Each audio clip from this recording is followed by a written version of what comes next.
stuff. We'll let Bill talk, and then we'll have discussions. And just for us, it's my goal today is to hear what staff has been doing on this and what the plans are for reopening, and then we look forward to endorsing that and helping him with that process.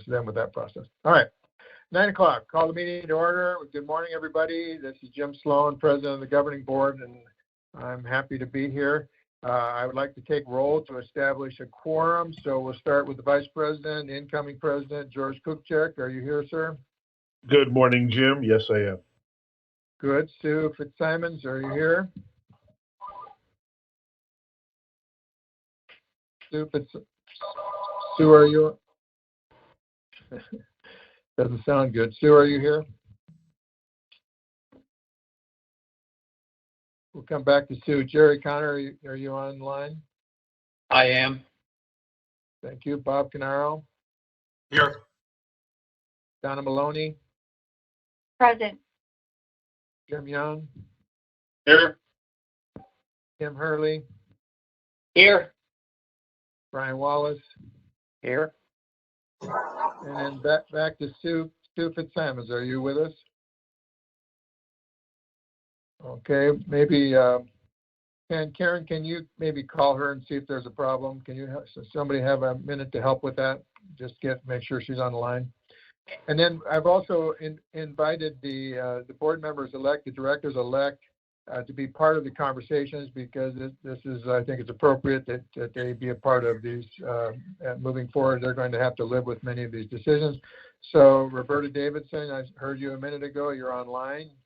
Correct. Sharon Heddick, are you online on the board? Yes. On the call? Sharon, Ann Brown, are you on board? Yes, I am, Jim. Good. Well, welcome. Good morning, all board and board directors-elect. Staff, Bill Schwind is on. I heard him announce. Pete Finelli's on. Carl Wilhelm, I heard him. I heard Russ Boston. I heard Todd Patty and Katie O'Grady. Anybody else I'm missing from staff, please identify yourself. Okay, sounds good. All right. Without objection, we will accept the minutes as prepared nicely by Karen and approved by the secretary for the May 8th meeting, which was just a week ago, as you recall, and many of those things will go forward to the meeting on the 28th of May. All right, so we're going to go with the budget review, and Mr. Schwind, are you prepared to move forward with this? Yes, sir, and the governing board, thank you very much for your time, and we'll go through this as best we can, but here we are today presenting the fiscal year 2021 proposed budget. Some highlights that we want to talk about, obviously, are the operational expenses. We'll touch a little on our revenues, our annual dues. We'll get into the capital funding and all the capital expenditures over 100,000, all capital expenditures between 50 and 100,000, and you should be able to see the entire package rolled out in front of you. A brief conversation about water conservation and where we are with the Department of Water Resources. Mr. Finelli will walk you through where we sit currently with a lot of our investments, our range of risk, and where we are. And so moving on, let's talk a little about our operational expenditures. What we're looking at this year is a little bit of an increase when it comes to our expenses.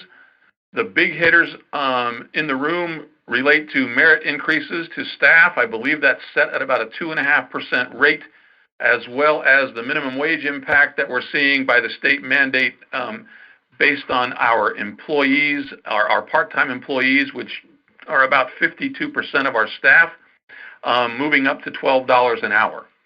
There's a couple other items regarding board documents and some use scheduling that we're bringing forward as far as new software programs that help us do our accounting and scheduling. There's a little bit of an increase there, some inflationary increases, and then a little bit of a hit when it comes to our insurance premiums and some of the things that we're paying for along those lines, and that's based on national accounts and what the insurance rates are being provided to us. You'll see a little bit later in our fee document that there is a little bit increase as far as the county document fees, and that's really when we're processing our APF fees and doing all of our title transferring. Some fees have increased from Maricopa County that we deal with, and we have adjusted our fee account to account for that. So on our operational expenditures, basically 63% of what we lay out is basic salary, wages, and benefits, and that married up with utilities and some repair and replacements is really the vast majority of what we do as far as spending our operational expenses. Again, the hitter in the room, 52% of our salary, 246 of our employees are part-time, and they are affected by the $1 an hour minimum wage increase that we hit, and that's about a little over a 9% increase for us this year. When it comes to the revenues, Pete and the finance team, as far as the B&F committee and all, have reviewed this and have done, I think, a pretty masterful job of pulling this all together. We are looking at a 3.5% increase on our annual dues. Considering where we are and the impact that minimum wage is having on us, that is tremendous. I will talk a little later about water conservation and a lot of the things that are related to that relative to some upcoming golf course repair and responsibilities that we have due to the irrigation systems on at least 4 of our older courses. We are facing down the road some sizable economic upturn when it comes to getting those systems updated.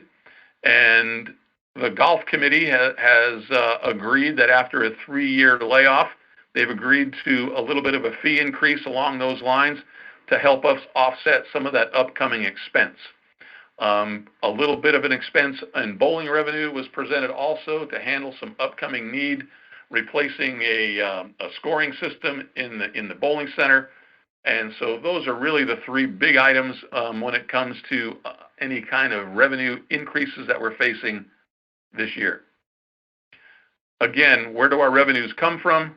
Vast majority, over half, come from our membership, which is a pretty stable rock, really, considering the economic times that we find ourselves in.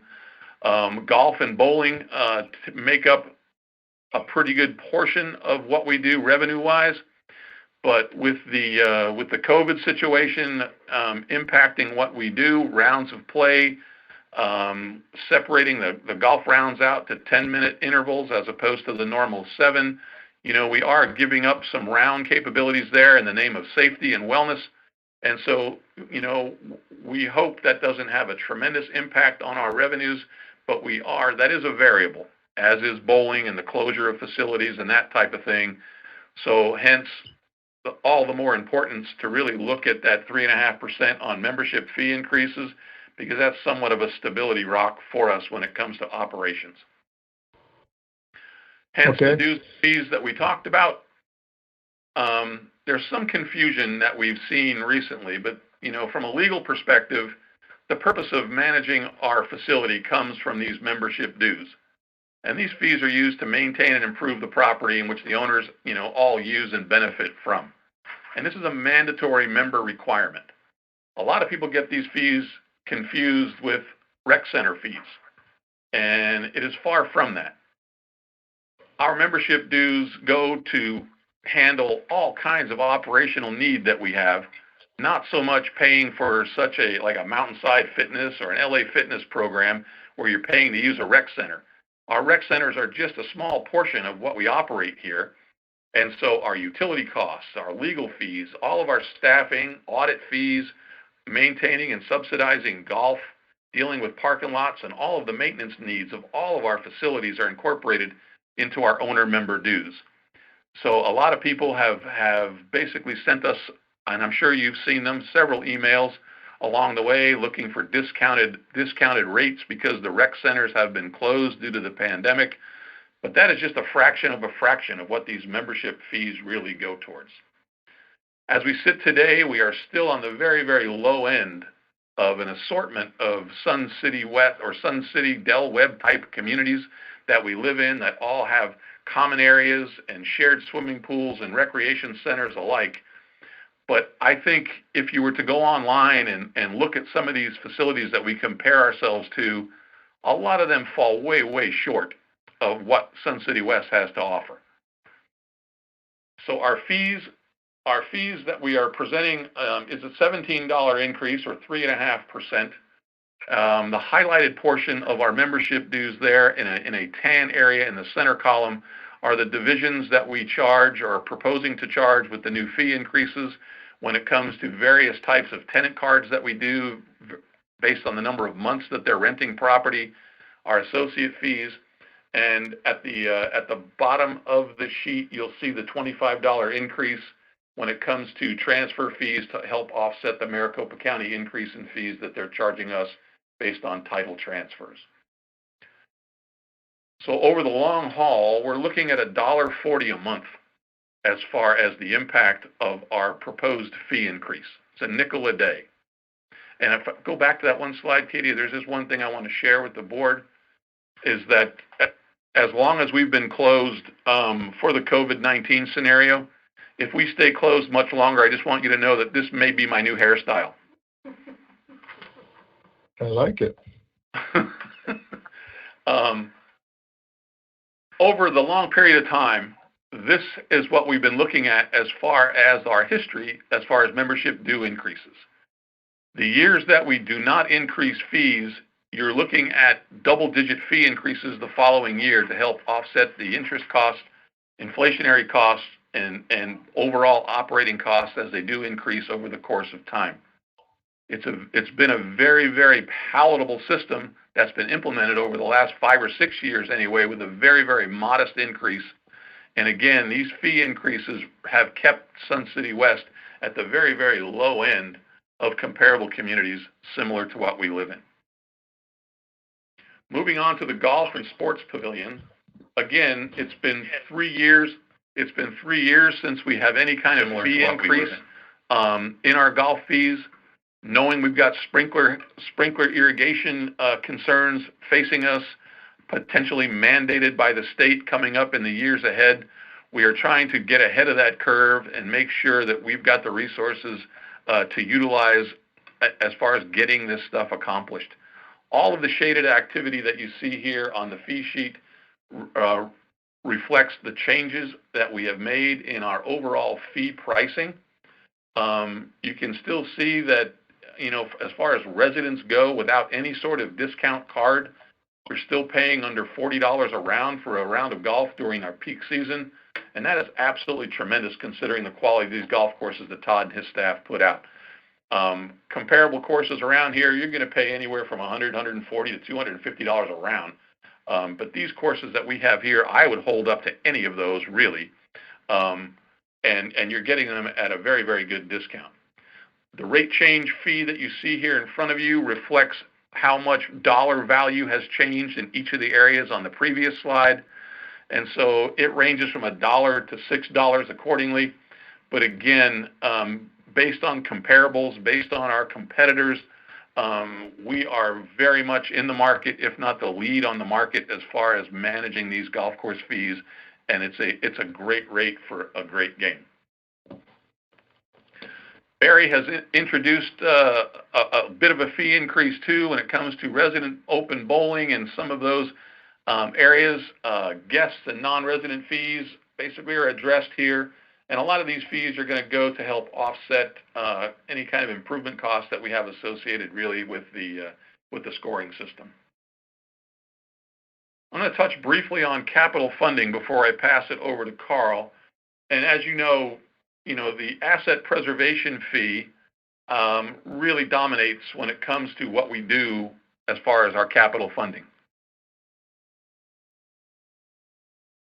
Over the last 5 years, you can see we're averaging over $4 million a year when it comes to the $3,500 fee charge that we assess anytime a property transfer changes.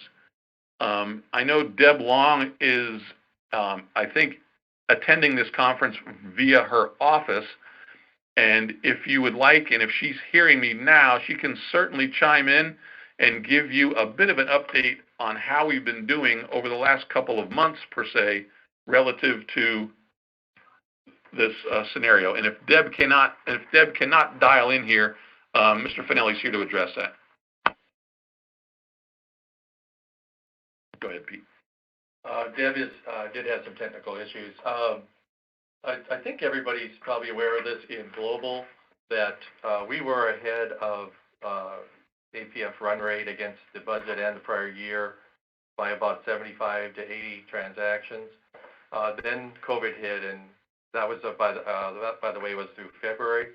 March actually held up pretty well, but when the final tallies came in, I think we gave back 50 of that. So we still had a 25 favorable variance exiting out of March. April's data will be presented at BNF on the 26th, but it was a deficit of about 50. I think we were in the upper 90s net of refunds, and the prior year was gangbusters at I believe 144. So that a year to date with this, we have descended to a small negative, but the trend before this hit was very positive for home sales and transfers within our community. We believe that when this is lifted, there'll be some some backdated stuff that will probably catch up and will hopefully move to favorable again. And I would like to just follow that up a little bit. We did have a meeting the other day where we were chatting about that, and thus far in the month of May, things are looking pretty good, and there have still been a lot of inquiries coming our way. So that's a positive. Capital expenditures. We will be dealing with the projects that are over 100,000 shortly, as well as all projects between 50 and 100. But what we are proposing today, with the unanimous recommendation of the last BNF committee meeting, that we are proposing a $5,991,271 capital budget. It's broken down into golf, R&R, and new items, recreation centers, repair and replacement, as well as new amenities, and about $435,000 allocated for various types of allowances. In golf, we have a little over $2 million in R&R and new. This is a bit of a summary page as far as that calculation goes. Golf equipment, bunker projects, shoreline replacement, parking lot cleanup, golf carts, putting greens, and some other issues such as vehicles, ice machines, and aeration equipment. The rec centers, again, looking at about 2.7 in R&R and about $800,000, little over in recreation center new. Broken out into parking lot and a lighting system, the scoring system I referenced relative to the sports pavilion, HVAC units, replacements on various roofs around our community, library roofing, and others. So we'll get into these as best we can. Relative to the new construction, we are asking for a little bit of an assistance to get the metal shop finally fixed and repaired. Park transformer, as far as Beardsley goes, we talk about a gas line over to support MIMOs and some new equipment over there. And we will deal with these projects individually as we move forward. The allowances, a brief summary on the allowances, basically is a little bit of a contingency that deals with safety and structural needs that if and when they come up. If sidewalks pop or buckle, we have the ability to go in and fix things. Same thing with wells and pumps and motors. Other equipment that Russ is involved in as far as all kinds of facility maintenance. Anything kind of breaks down inadvertently, we have the ability to go in there and render some aid. So when it comes to the capital projects of a little over almost $6 million, we have this broken down into what we feel is our essential projects. So this is a quick line item list of all the essential projects. We'll get into these individually here shortly. Moving on, it's about $4.2 million in what we feel is essential. And then we've also identified projects that, if necessary, and if the board feels as we do, these projects particularly can possibly be deferred, taking that 5.9 down further to a total of 1.7 deferred, lowering our requirement for capital funding. And we can certainly have discussion when it comes to all of these projects as well. I'm going to turn this over to Pete real quick to talk about where we stand as far as our balances go and our range of risk based on this particular budget being proposed. Thank you very much, Bill. Range of risk, I think, was discussed quite a bit at Budget and Finance. A proposal is being forwarded to the governing board for the voting on the 28th to establish a floor of 40%. I think if you'll cast your eye to the bottom of this slide, you'll see first and foremost that we never descend into that range below 40%. So all things being considered, what you have presented today, you should feel comfortable that we're staying within that policy. At the very top is the first bullet of $1.6 million. That is our operating budget. As some have mentioned in the last BNF, that, and Bill alluded to earlier, that there is some exposure on golf revenues, on bowling revenues, and you'll be asked to discuss the membership fees. All those are built into the revenue side, but we're hoping that the $1.7 million will hold up. Down at the bottom of the $5.9 million that we've just alluded to, that spend of $1.7 million of its non-essential items would have the purpose of raising our percentage up if we in fact ever enacted that. So we feel that the $1.7 million exposure is modified by having that essential, non-essential list ready and available if we have any shortfalls there. For those that want to see what the actual balance at any given time is, the lowest projected in the future next 10 years is the end of the 22 fiscal year cycle, and that is still a $20.5 million balance. And I think that's essentially what I wanted to communicate on that, and we can pass on that. Lastly, I'd just like to talk a little bit about water conservation. And as you know, we are in the active management area that the Department of Water Resources refers to as the Phoenix AMA. So this basically has some rules and regulations imposed statewide, but in the region that we live in, the Phoenix AMA has some very specific rules and regulations as it comes to the use of groundwater. And groundwater is what we utilize to irrigate our golf courses. We had initially thought that we had a deadline of 2023 to basically address what is explained in the Water Resources Plan 4. There's a Plan 4 that's just been released, and there's also Plan 5 coming out in a couple of years.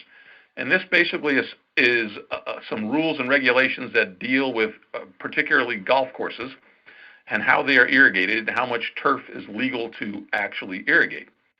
If you were to develop a piece of property today and wanted to build a housing development and build a golf course, you would be limited to 90 acres. And so a lot of our older courses here, or our younger courses here that are more of a desert-style landscape, that fits the mold. But some of the older courses, such as Grandview, were built years ago, in this case 37 years ago, and have an exorbitant amount of turf to the point of in the vicinity of 130 to 140 acres. And so Plan 4 was to mandate that we were to remove turf at a premium cost and then redesign our sprinkler system to address the property that was still needing to be irrigated. And so we've been negotiating with Water Resources and Department of Water Resources, and we're getting some mixed messages from them that we are still trying to ascertain. And so the latest bit of information that we've got was that since our courses were built before 1984, that we were grandfathered in. So the need to drop our turf down to the 90-acre area has been, what we think, eliminated. I do not have a sheet of paper signed by an attorney or the department that proves that, and that's what I am hoping to have in my hands very, very shortly. But when it does come to reusing the irrigation system and realigning it, it is old. Most courses replace their irrigation systems after about 20 years. This is a 37-year-old piece of property with the same irrigation system it came with. So it is in need of some work. Todd and his crew are spending a lot of time doing a lot of maintenance based on the age of this thing, and over time, it's just getting a little bit tougher and a little bit more exorbitant when it comes to the maintenance things that pop up. So as you can see, this was close to a $5 million ticket a few months ago. This has been delayed until we get further notification from the Department of Water Resources, and we put our heads together to kind of figure out exactly, from a playability perspective, we want to keep the course as nice as we can, but there certainly are areas on that piece of property that we can re-landscape, de-turf, and just keep the course as nice as it currently is. So those are the things that we're working on, and this is a big elephant in the room that is not going to go away anytime soon because we do have several courses that we're dealing with. At this point, I'm going to turn the program over to Carl Wilhelm to oversee the line items for capital and Okay. move forward. Okay. All right, Bill. Um, So your plan here is to go. This is Sue to let you know I've been in on the audio since Bill started talking. I can't get the video, but I've got hard copies. So I'm here. Okay. Good. Thank you. Good to have you. All right, Yes, so Karen- as I think we probably need to back up, and if you want to have any questions or concerns relative to the operating budget, we can go from there. Okay. All right. So Karen, are you good with that, moving forward in that way? Not going to mess you up?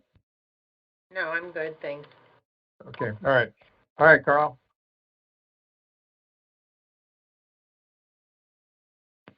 I'm sorry, Jim, did you want us to roll through with the capital project, or do you want to discuss operating? Well, I would prefer to go back and do operating first, and then let's come back at it the other way, if you don't mind. And I think we'll just go to the income first. I think the dues are my main dues and fee increases is what we're looking at. I think is going to be one of the discussion points. If somebody could go back to that, please. So let's have a conversation, board and directors, of the fee increases, the dues increases, thoughts, and we'll go around the room and see who's got some thoughts on this thing. Vice President, you have some thoughts on this? Thank you, Jim. My thoughts are really pretty simple on it. I believe that they do increase, even though it's going to be a hot button and no one's going to want to hear it, is the right thing to do based on the operational expenditures that we have out there. It's the right thing to do to keep us moving forward. Minimum wage is the issue on that, and like the pie chart said, it's a majority of what we have as far as an expense goes. Other than that, I really don't have a whole lot to say about the income side and on the operational income side.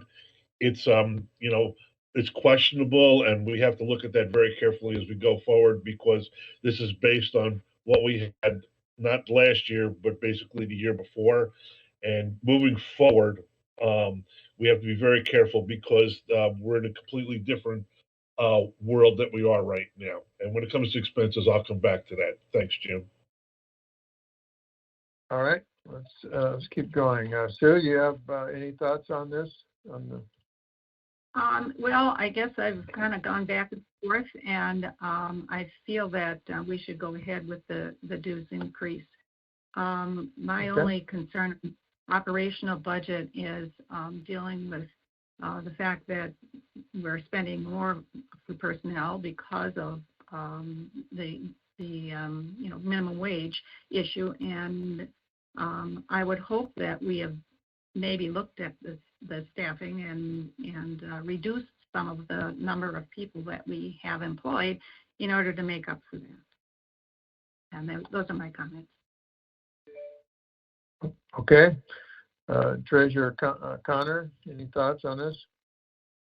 Yes.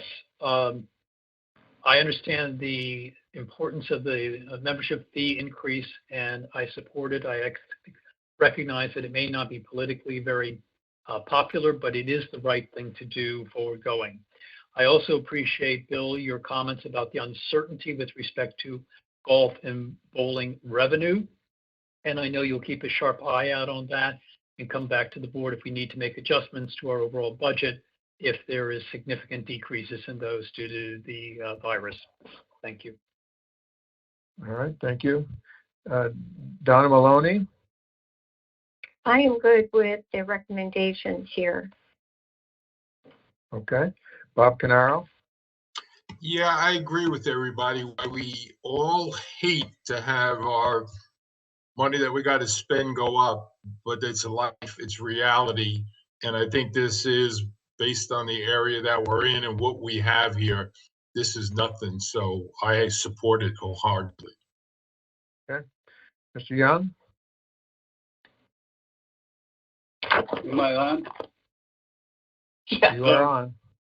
Okay. Yeah, one of the issues several months ago was the minimum wage, obviously. And I had several people come to me and want to know why we're only raising the dues $17.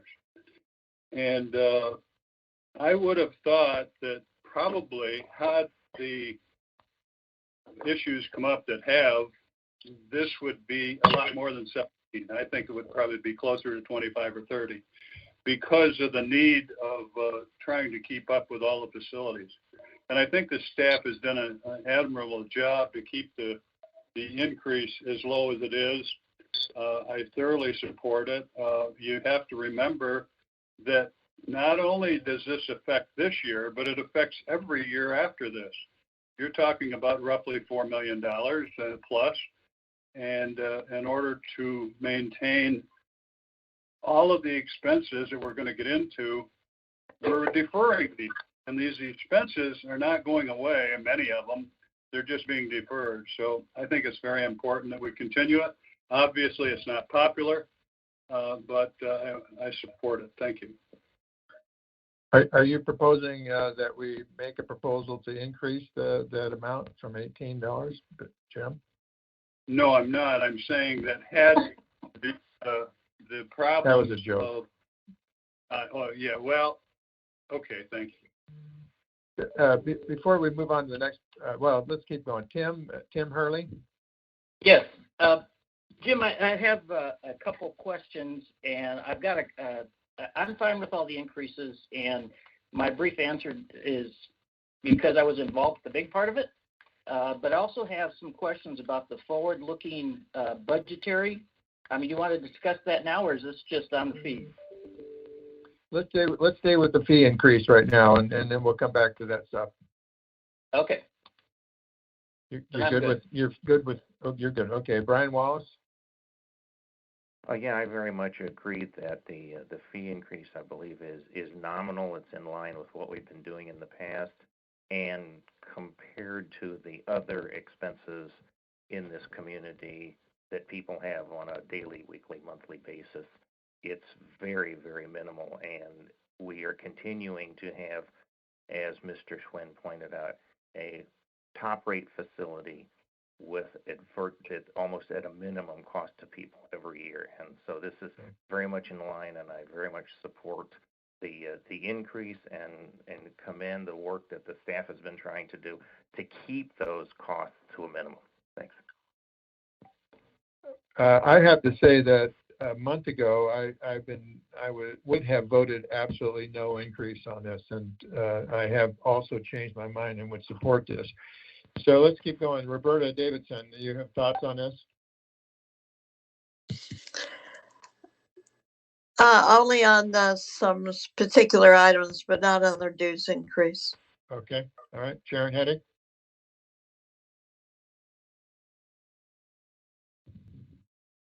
Sharon Heddick. Okay. Sorry, All right. we're at the unmute part. I'm good with the increase. I think it's appropriate. Okay. Ann Brown. Yes, Jim. I support the increase because unfortunately it's necessary due to the minimum wage. Thank you. All right, thank you very much. Duly noted. So I have a question from the community. Bill, what is the estimated hourly increase in the minimum wage for January 2021? So is this, we're planning on this going up again? Somebody, I've heard that number, but I don't want to give the wrong one. So somebody help me, please. Yeah, this is Pete Finelli. The answer is that the factual method of it being applied is based upon the Consumer Price Index from the federal level. it'll be applied on January 1, and it's announced usually in August. For budgetary, of course, we don't know that amount, but we used 2.5% for our calculations. So at this point, we don't know what the increase is, but we have to plan for it. Yes, exactly. Yeah, that's a pretty scary thing. Okay. All right. So any problems without objections with the golf and the sports pavilion increases and the membership dues increase seems to be unanimous, Mr. General Manager, so we can move ahead with that. And there is a question here one of you folks can answer. Why double the amount for 9 holes versus 18 in November through April, plus $3 for 18 and plus $6 for 9 holes? Somebody, Tim, you were on that committee. Was there a conversation about that? Yes, there was, and that had to do with the fact that we had several people come in and book an 18 round and then show up and say they only wanted to play 9. And this was to try to recoup some of that money that was lost by not getting the 18-hole fee. Okay. There's a question, did Sun City West rec centers get money from the U.S. government during the COVID, and what impact do those funds have on our bottom line? Did we pay employees from those funds? If so, we should have saved from not having to pay them out of our own funds. So one of you folks want to jump on that? This is Pete Finelli. Okay, a little background. First of all, with the help of Sharon Heddick and various other people on this call, the association applied for that under the PPP program. And about 10 days ago, I think this has now been communicated to most people on this call and community, we were granted the funding of that PPP for about $2.5 million. Okay. This is not the end game to it. There are 3 phases to this. The funds are in the bank. For the next 8 weeks until approximately mid-July, we have to demonstrate that those funds are going towards the purpose you applied for, which under the regulations, 75% of it has to be applied for labor. And there are other costs, most importantly for our size facility, utilities, and there is some insurance, but the insurance, the labor and the equipment would more than cover our $2.2 million. So in mid-July, the second phase occurs, and that's where you start to apply for loan forgiveness. And I want to put a little asterisk by this that I've read quite a bit on this, that for loans less than $2 million, there's a full faith and forgiveness component that applies. They've essentially made that threshold where they are not going to audit individually anything less than that. Well, ours is above that, and so an application for loan forgiveness will be submitted. For the people on this call, your guess is as good as mine as to when that loan will go in by the thousands of other applications. When the Small Business Administration gets around to understanding our forgiveness application and also then granting it in writing, then and only then are we going to release it into from the balance sheet where it resides in our cash right now, and we have a liability established on the books. Well, then and only then will it start to move towards the income statement. So there's a question that follow up on that one, Pete, is where is this reflected in the budget, and shouldn't this offset increases in payroll expenses? And I think I've communicated that, hopefully, that yes. We're never going to have an unknown ever budgeted. When that hits, it will be viewed as, an extraordinary event. Tim and I have already consulted with our internal audit company, Clifton Larson's, to get a entry proposal, and we've abandoned that for the purposes of the income statement because we know that won't hit in the current year. Okay. A couple more things here. Okay. All right. Do you expect to be able to comply with the 3 phases? So you just answered that. Okay. So let's keep moving on then. So is everybody comfortable with the income part of the operations? Does anybody want to talk about the expense part of it? Speak up now, or we're going to move forward to capital. Jim, this is Tim Hurley. Sure. I've got a question on the forward-looking slide that shows the projected reserve funds out to 2030. Okay, this to me looks like there are some fairly significant changes from the last budget that we got at the workshop, and I've got a couple questions. One is they're projecting an increasing excess operating capital over the next 10 years, and I would like to understand the assumptions that were made to do that.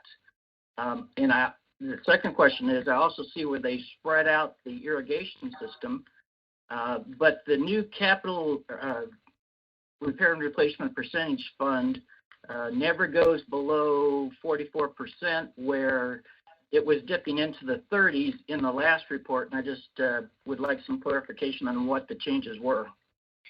Thank you, Tim. You communicated there very adequately what were some of the material changes. So I'll guide you down through the spreadsheet real briefly.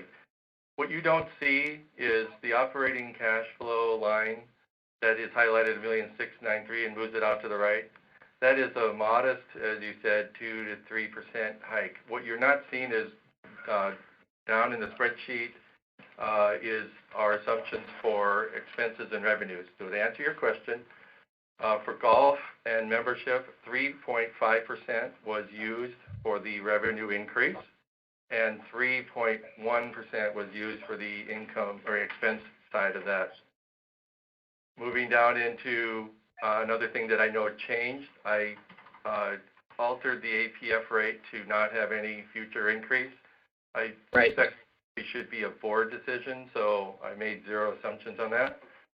I did house some concerns that came in from various board members, our Deb Long in membership. I think Bill has communicated that home sales were at a pace of 1,250 before we hit this slowdown. I still think we may be able to hit that number, but we did mollify, if you will, or reduce that to it's not necessarily a super low number, but a 1,200 run rate, I think, is attainable in almost any environment, as depicted by we had our 98 sales in April when, just to be blunt, I don't know how much worse it could have been from an access point for people to being able to show homes and things like that. I'm not saying that's a given. It's a big component for capital infusion into our reserve fund, so we watch that like a hawk. I do like to point out for people that on the capital expenditures, new capital, right under the outflows, I do establish a $900,000 component into this what if. Those are, of course, for opportunities, and I think you may be hearing this question pop up in a few minutes. Katie was showing me some of the ones while Bill was speaking, and I think there's a great confusion as to the reserve funds. We have I think most of the people on this call know this, but we have a conjoined component of our reserve funds. We're not like a lot of HOAs that have a reserve fund that's established simply for R&R.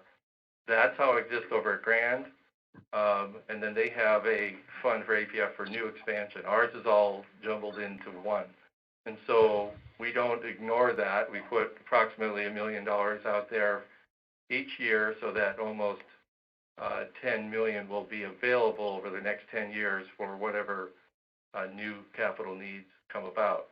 On the R&R, you're correct, Tim, that not simply for purposes of any kind of modification of these numbers, but you were correct that I think Mr. Wallace also pointed out that we, on previous iterations, had descended below the newly proposed 40% threshold.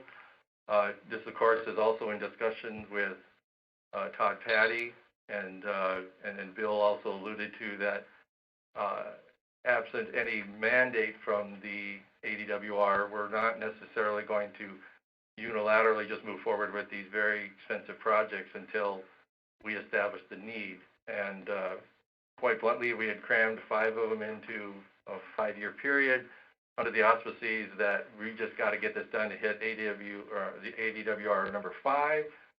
We're now seeing the grandfather clause come into play. We're seeing that we might be hitting our numbers already. All that being said, we saw no purpose for saying in any kind of projection that that's an absolute. I do say we have a small bit of conservatism in there because I've allowed for all the deturfing in the numbers to be as if we need to hit 90 acres on every single course. And we're hearing some communication that that might not be necessary in order to hit our numbers. Okay.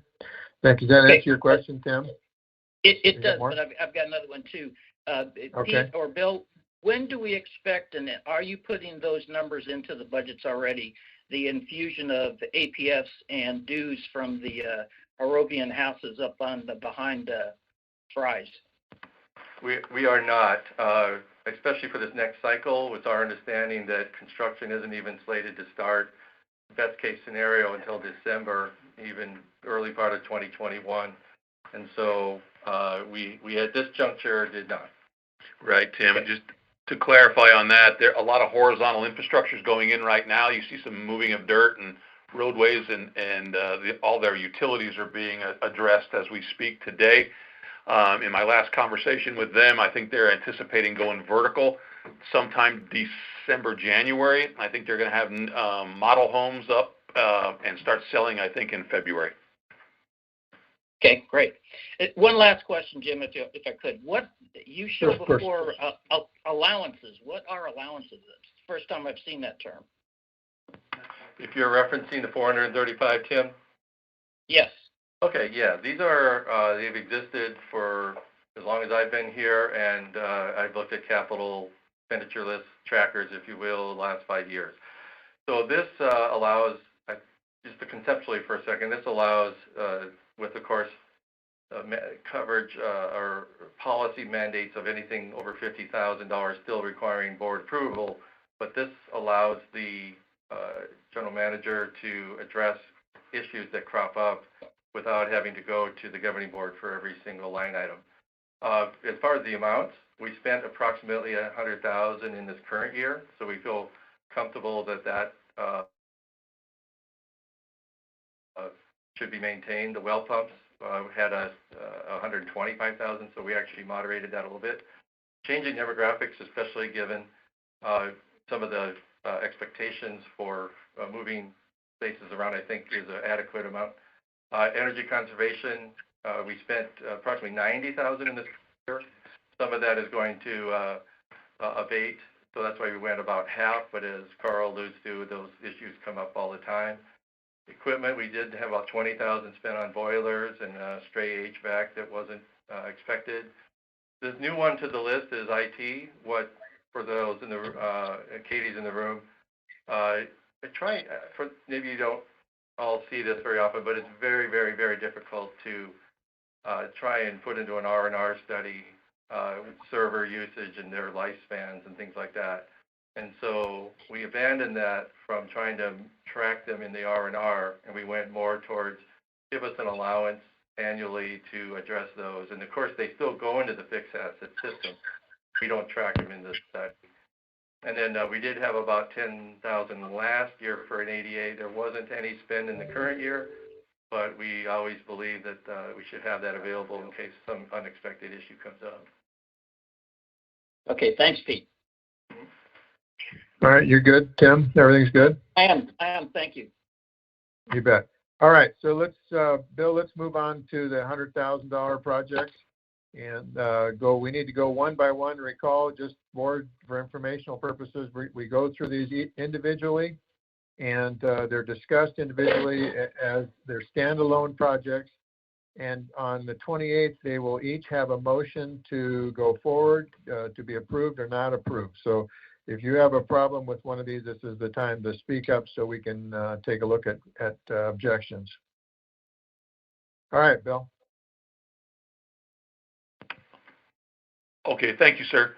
We're going to start here with project number 1, which is a $734,000 project. I do want to just make you understand 2 things here. As we go down this list of projects of $100,000 or more, project number 1 and project number 5 are what I call roll-ups.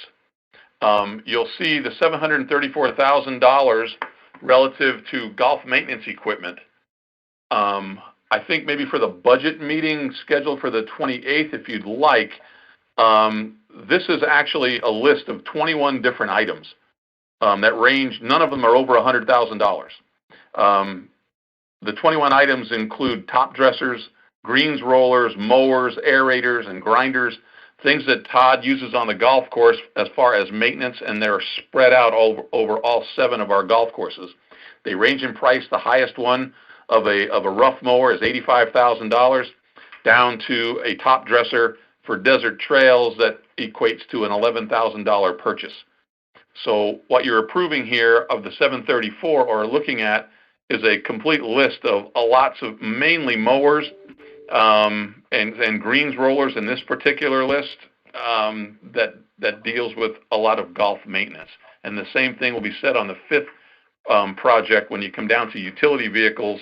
That's a list of primarily John Deere, like Pro Gators and Workman, club car type thing, carry-all turf equipment. Again, 11 items in that particular roll-up with a high end of $48,000 to $11,000 on the low end, and 11 items on that particular line item. Just a bit of clarification there.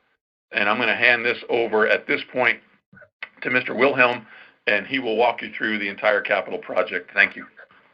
Okay, so wait a minute. Stop. Hold on a second. Did you just propose that you break those out differently for us to talk about? No, that's never. I've asked the folks that have been around here a while, and every year they kind of come up with this kind of tech. But no, I'm not asking that. I'm just kind of clarifying for you that it's not a single purchase. I see. All right, let's go ahead then. Carl? Good afternoon, directors. This is Carl Wilhelm. A continuation of this list. We'll begin with Palm Ridge parking lots, mill and resurface, and lighting. You need to go back up to the golf one. That $734,000 one. Yeah, let us talk about it, Carl. Let us talk. Oh, I see. So Carl, what we're going to do is go through each item, and then we're going to stop and have a conversation about it. So thank you. Let's go back to the golf maintenance. Sure, that's all right. So I don't think you need to do more. Board, do you want to talk about this? Any comments, concerns, anything in this regards to this item here, 734? We might as well do number 1 and number 5 at the same time. Jim, this is Tim. Now's the time. Yeah. The equipment that they're talking about here, the aggregate of all this equipment is equipment that we currently have. It's the repair and replacement of those items that we have. It's not new type of equipment. Well, we're buying new equipment, but it's not a new addition to the reserve study. These things have been in a reserve study as long as we've had one, and they have a useful life, and when they're done, they're used mainly for parts and have to be replaced. So I support this. Okay, any other comments, concerns? Yeah, this is Brian Wallace. I believe Budget and Finance already went through this list in detail, too. Mm-hmm. Okay. Okay, is this a typical amount of money that we expend on a yearly basis? That would be a Todd, Patty. Yes. Okay. Does that answer your question, Sue?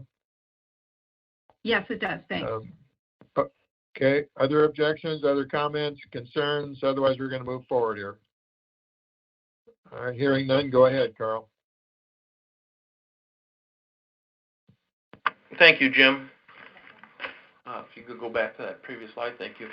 All right, our next line item is the Palm Ridge parking lots, mill and resurface, $701,000. This is a full mill and tear out of the parking lot with a reestablishment of brand new asphalt, striped, all curbing, any curbing areas repaired, signage, and parking blocks. Okay. Any discussion? Weren't there lights in that originally on this proposal? Was that part of That is a separate line item coming up for $165,000 or $175,000. I'm sorry. So we'll get to that momentarily. The one comment on those lights, though, is the reason why they were kind of bulked together, either in the slides. It's very efficient to have one done while the other. We are replacing the poles, fixtures, wiring, and should we have any damaged conduit, while the parking lot is in the dirt stage, we would do those conduit replacements so that we don't have damage to a brand new parking lot after the fact. Mm-hmm. Okay. So board, let's look at those two perhaps for questions at the same time, just to speed things along a little bit. So this is the Palm Ridge parking lot and lighting. So any conversation on this, comments, concerns? Jim? That's George. Yes. George? Carl, on your R&R, it says parking lots, mill resurface and lighting, and then you go down below that you want to have parking lot lighting, lots, walkways. Just the question is that 175 including the 700, or if it isn't, then it should just be the resurface of it, not the lighting. Thank you. My apologies, but we can fix the slides. It was just for earlier budget, our group conversations, we bulked them together and it did not get corrected. So the parking lot is $701,000 for mill and resurface, and the lighting project is $175,000 additional for lighting conversion. Right. Thank you, Carl. You're welcome. All right. Any other comments, concerns? Jim, this is Jerry Connor. Is there a safety issue if we defer this? Well, I can answer you.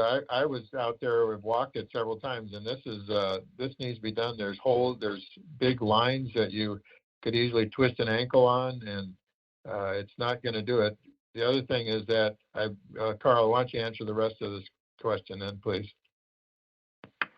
Yeah, so originally this project was slated for 2 more years out. In my 3 years of tenure here, we do a 3-year cycle on seal and stripes. So technically this parking lot would have gotten a seal and stripe this year.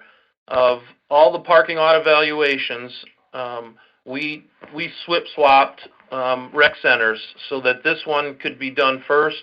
We delayed one at R.H. Johnson and one at Kuntz so that the safety issues here could be addressed sooner than later. So what would happen with the consequences if we were to defer this is the other part of the question, though?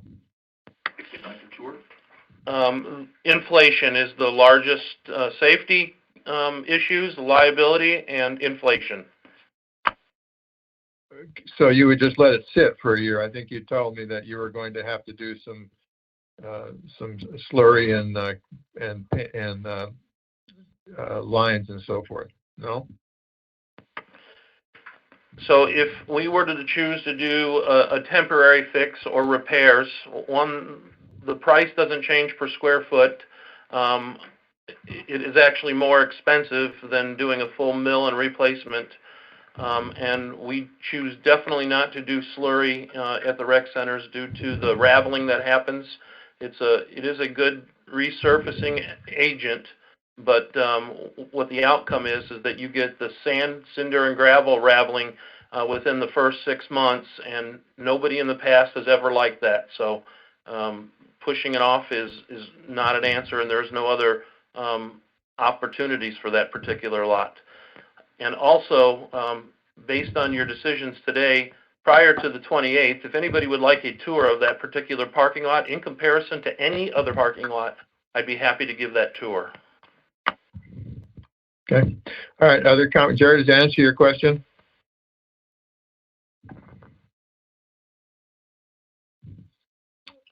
I presume so. Any other questions or comments? Jim, sorry, I was on mute and had to get to it. Yes, I guess my question is, because there's a safety issue here, Carl, and I know you're trying to balance what we need to do, what we have money to do. I mean, it's a real complicated calculus that you and Bill and Pete are doing. I just help me understand why a safety issue like this is something that's on the deferrable rather than really got to do list. Well, I'm sorry that wasn't a decision that I would have particularly had made, but as far as all of the debate about dollars and trying to strategize here with unknowns on how income is coming in, that is a $700,001 solve that is very difficult to compensate with any other projects in a consideration of deference. So to come up with 701,000 or something even close in deference would probably eliminate 10 projects if you compare them to the other dollar amounts on the list. And quite honestly, right now, we would survive just fine if I held off doing this until the later portion of the season. And before I do it, I will be making sure that not only in our weekly discussions that we're planning for it, but it would be brought to your attention from a scheduling perspective. Okay, Carl, so what I heard was it's on the list, but if we really find ourselves in a pinch, we may have to defer it. Did I get that correct? This is Pete. I think he answered that yes, that deferring to the spring, but just what you also heard him say, Jerry, and I believe I'm maybe hanging my hat onto this as to why it is in the deferrable, is that we could migrate to an operating expense slurry as an alternative to the capital spend. Okay, thank you very much. Done, Jim. Okay, thank you. All right, let's go to the next one. Wait, I have something I'd like to say. So did Okay, I. thank you, Ryan. Okay. I can appreciate the fact that we have major expenses and we try to balance those, but I think everybody on this board clearly understands that inflation is a fact of life. And it's not a justification necessarily for pulling a project into a current year budget. So I kind of disagree with that being part of the justification process for doing this now. And that's all I have to say. Okay. Jim Young? Jim Young, you have a, yes, go ahead. I wanted to speak a little bit like Jerry Connors. I wholeheartedly support this. If you take a trip on this, as you said, you can trip about 20 places. Slurry on this thing is not going to cut it. The time and energy.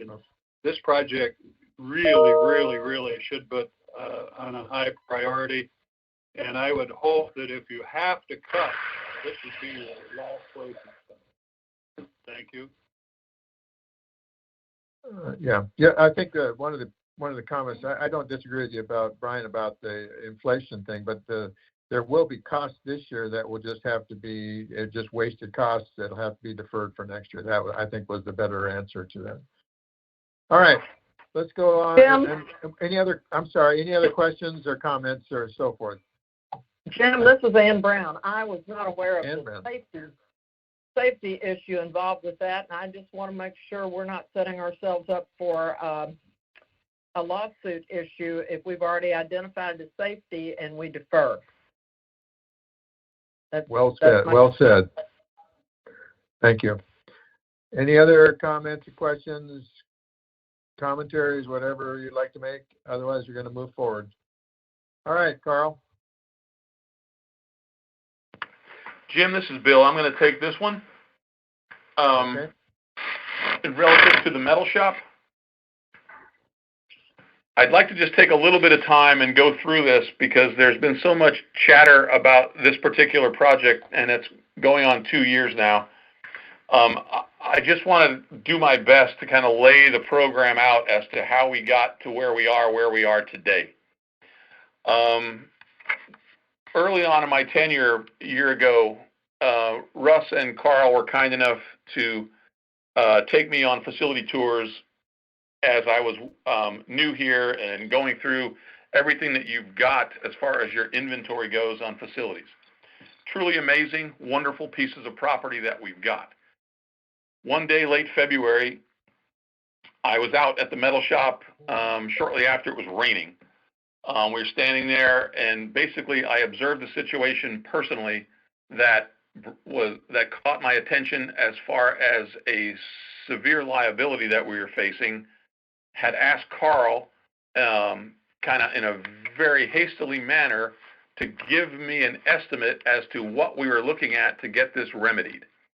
Essentially, we have an area just off the side of the metal shop, as you are all well aware, that encroaches over to the wall between our property and the car wash. There is a structure that was built years ago that basically attaches our building to a wall that we don't own. And then there's some roofing material that basically provides shade and shelter for that area. And electrical equipment, metalworking equipment has been into that facility for some time and is being used by club members. When I witnessed them using it, they were standing in water using electrical equipment. Not good. And so Carl quickly put together, since we were in the middle of a budget process last year, without a CFO, mind you, and I had asked Carl to give me, please, an estimate on what it's going to take to remedy this problem. And Carl came up with a quick estimate of about $500,000 that we presented to the governing board last fiscal year when we were putting the budget together. With my newness, I neglected to run this through properties. I neglected to run it through clubs. I neglected to run it through the B&F committee as we were getting late into the budget process. And as a general manager, I saw a problem that needed fixing.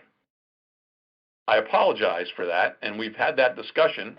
And over the course of the budget process last year, the governing board kindly approved a $250,000 fix to try to remedy this situation.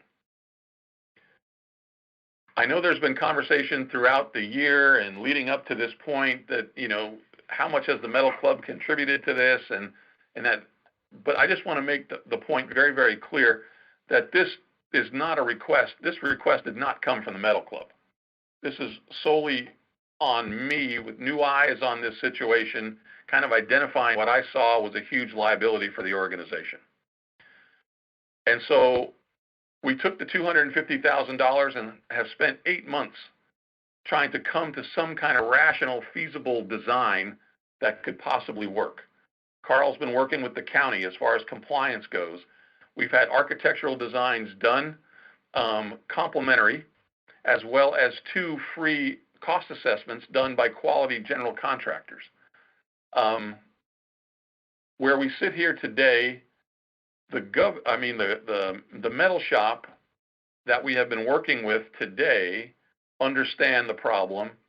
They stepped up and provided club funding in the amount of $18,000 to move a very large equipment storage facility that is in that easement area over to another side of the parking lot to help facilitate us making room to fix this problem.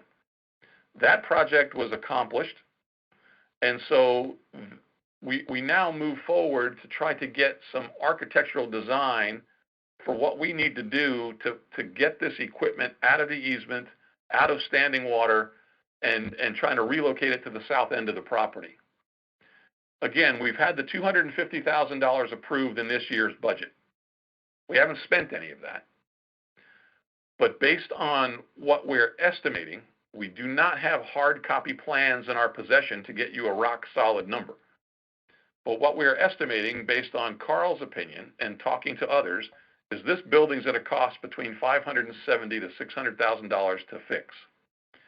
And based on the $250,000 that we currently have, we are in need of $320,000 to $410,000 to get this thing done. Now, in that $410,000, which is the maximum, which is why we threw this money at the budget this year, there's a potential that we can get it done for a lot less based on having hard copy plans and some contingency dollars that are thrown in there to the tune of about 90 grand or maybe even more on some savings. We don't know.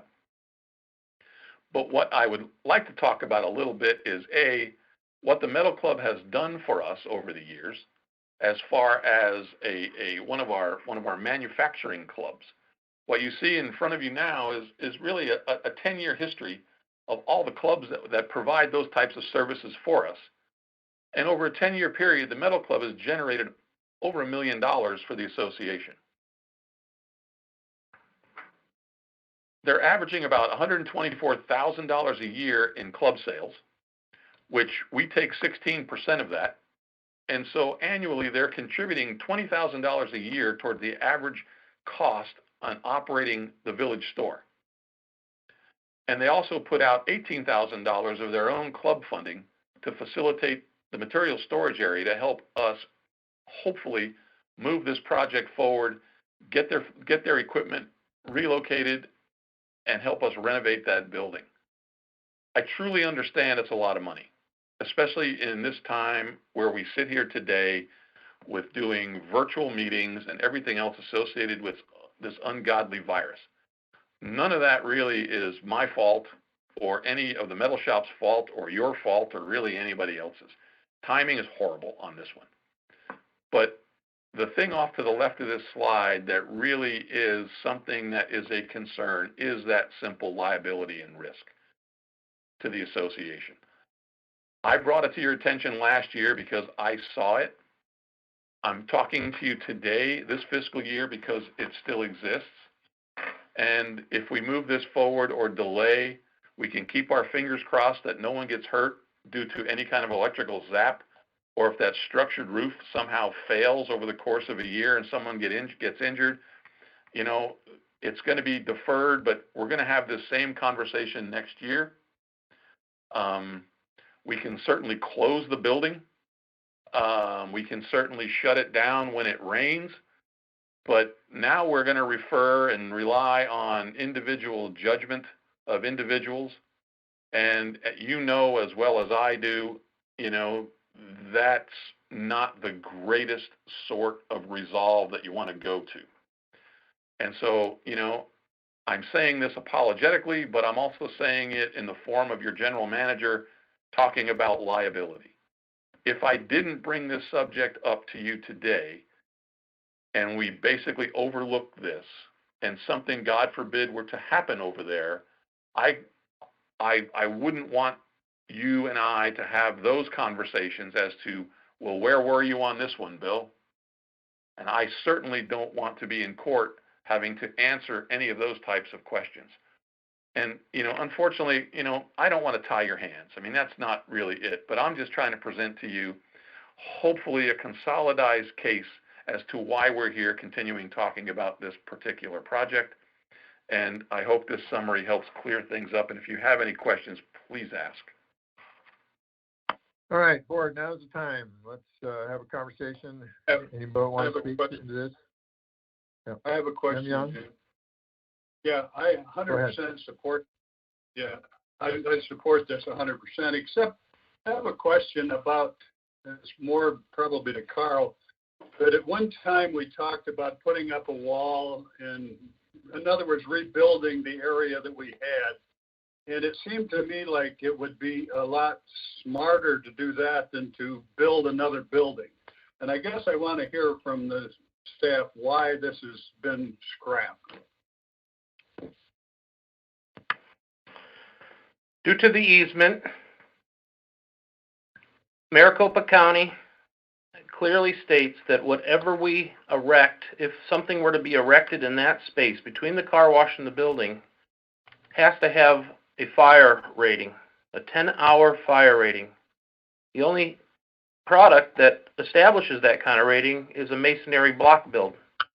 The current roof structure is just a makeshift shed roof, and a new modern makeshift shed roof or professional designed roof does not come with a 10-hour fire rating.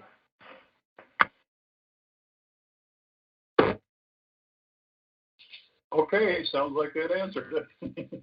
So you're saying it would cost more to put that up?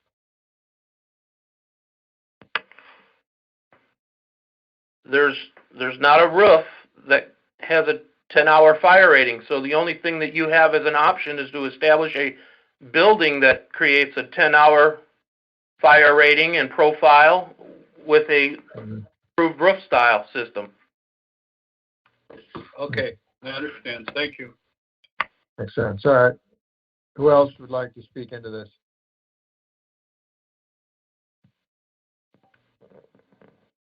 Yeah, this is Brian Wallace. All right. I have a comment here. Clearly, over time, whenever it happened, no fault, no foul, no accusation, but the Metal Club has come up with plenty of money to build this lean-to and also to buy the equipment and put into there and get it electrically connected so they could use it. So there's a lot of money that the Metal Club is able to come up with when they need to.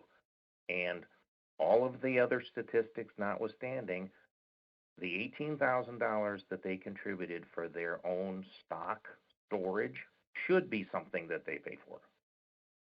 But I don't understand yet why there aren't any other alternatives to this than, what seems to be, a solve every problem that has ever been found and ever can come up.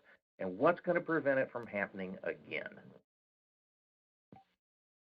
What happening again, Brian? What are you saying?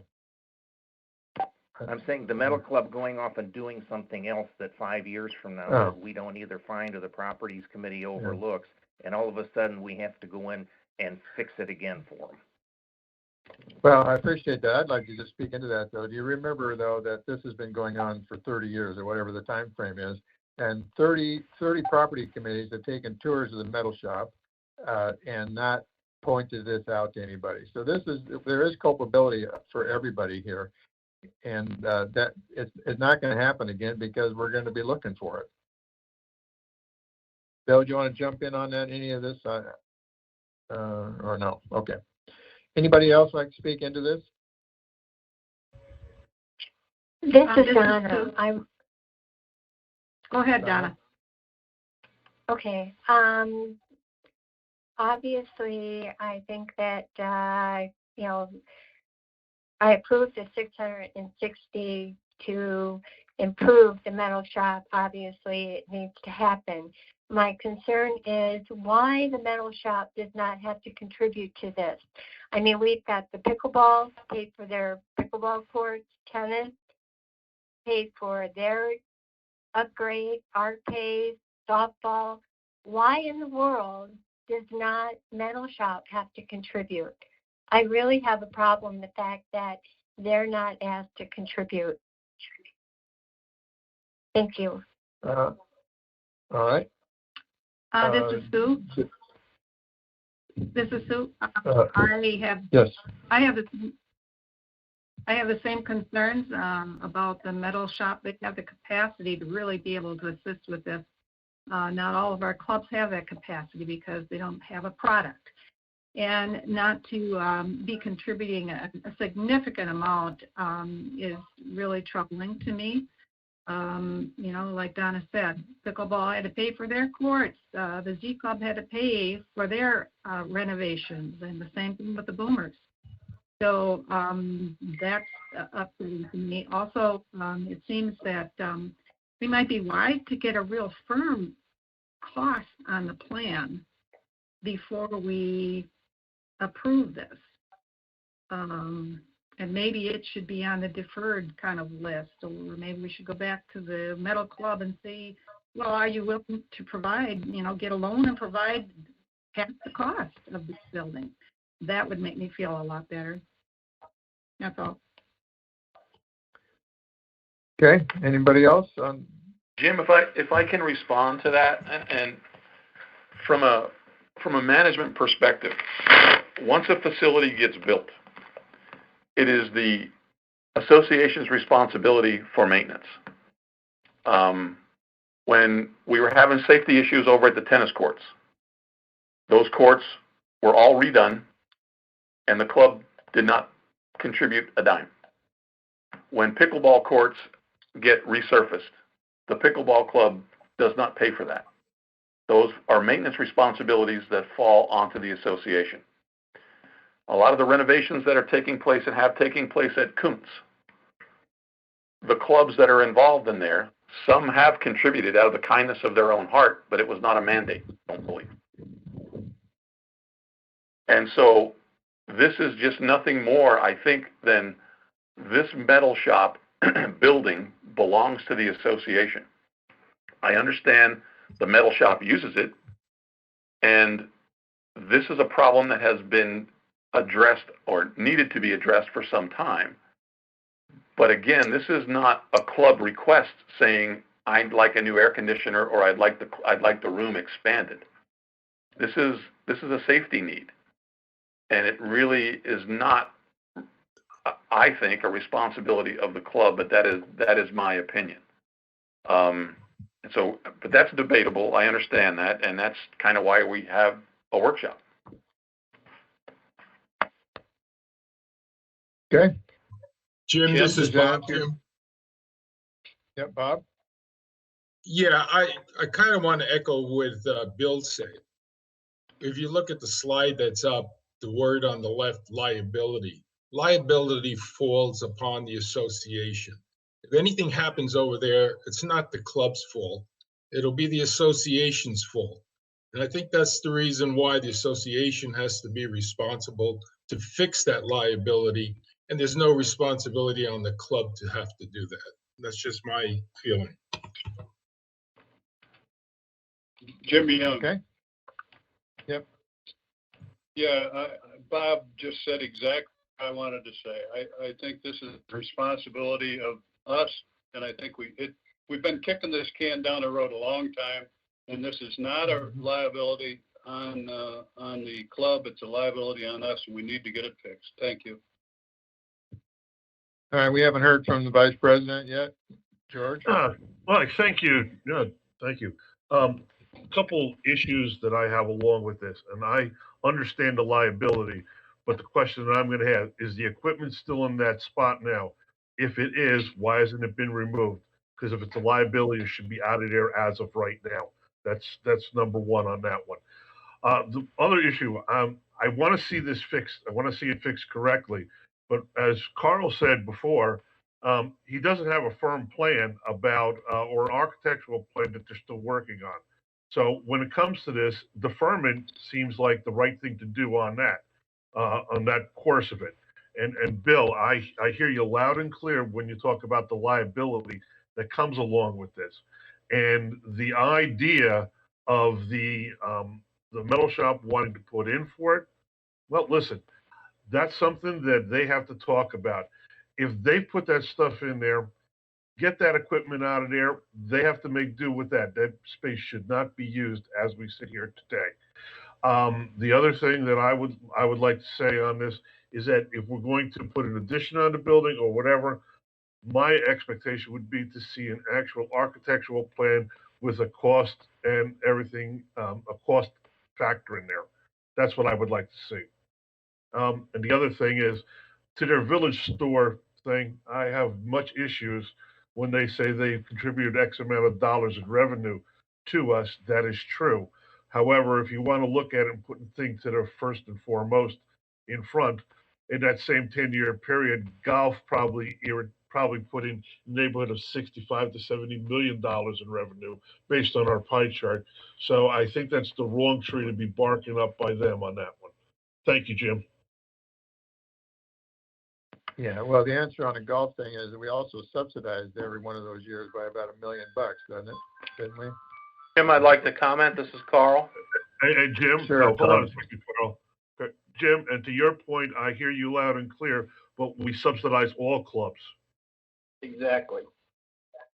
Mm-hmm. This All is right. Sue. Yep. We don't provide service and et cetera, based on how much a club can contribute to the association. That's not what our clubs are about, because some clubs don't even have a product. So I guess I'm not too interested in into how much is contributed that way. Yeah, good point. All right, thank you. Anybody else on this? Yeah, Yes, Hurley? this is Jerry. You Do know, you want to go, Jim? Tim Hurley?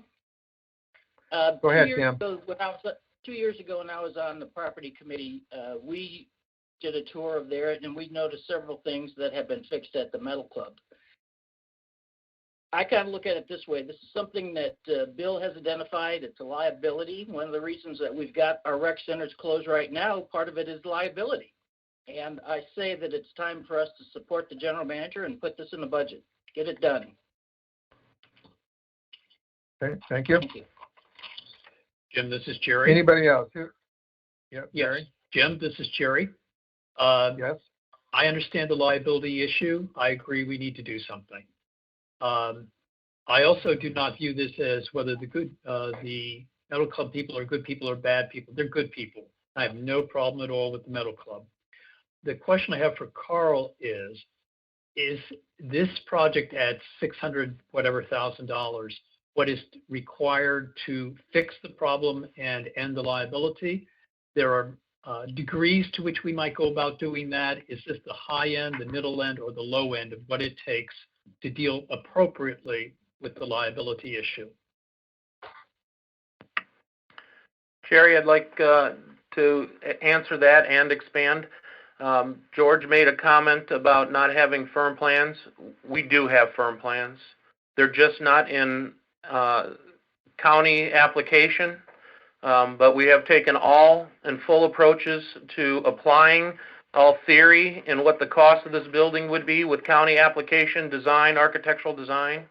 And we also handed those sets of preliminary plans to a major general contractor who has the software and the knowledge to take that theory and that build design and give us a range of magnitude. And that is what has been provided, and that is where the high end of $660,000 comes from.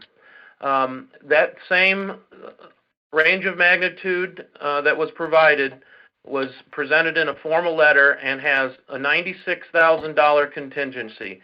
So based on the really solid unknowns about exactly what the air conditioning design would be, the actual electrical design would need to be, that factor and other items is why that is such a broad range of contingency. Normally, we wouldn't have a $96,000 range, but based on the two vendors, the architect that we have a long-standing relationship with, and the vendor that happens to be awarded the Kuntz projects, very professional organizations, I'm very comfortable that they have given us a price that we won't be exceeding, and I do believe we will come under.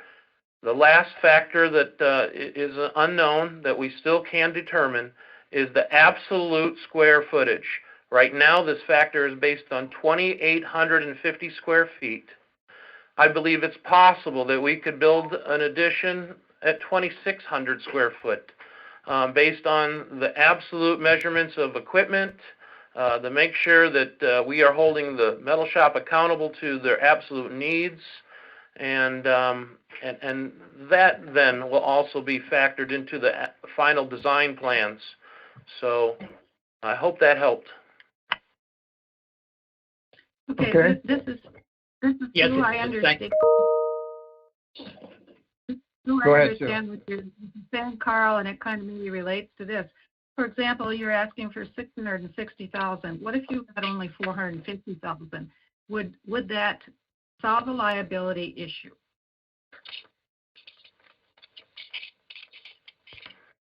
It is my opinion and the opinion of the members in this room, the staff, that we are asking for $410,000 additional on top of the $250,000. We're trying to give you the full story by showing you what contingencies mean when we show you the slides 570 to 660. This is the story. This is telling you what the difference between absolute hard costs and being able to give you a factor of contingency. We are asking for $410,000 additional dollars. Thank you. so this is Sue. Maybe you didn't understand my question. What would the building look like if it was only, you only had $450,000 work from? Would it just be a smaller building, and would that be adequate?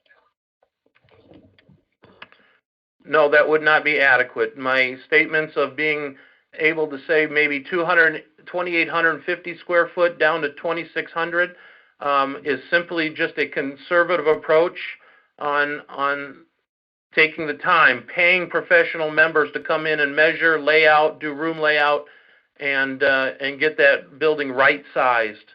I do not believe that you will get a building smaller than 2,600 square feet through any form of our observances and walkthroughs and design.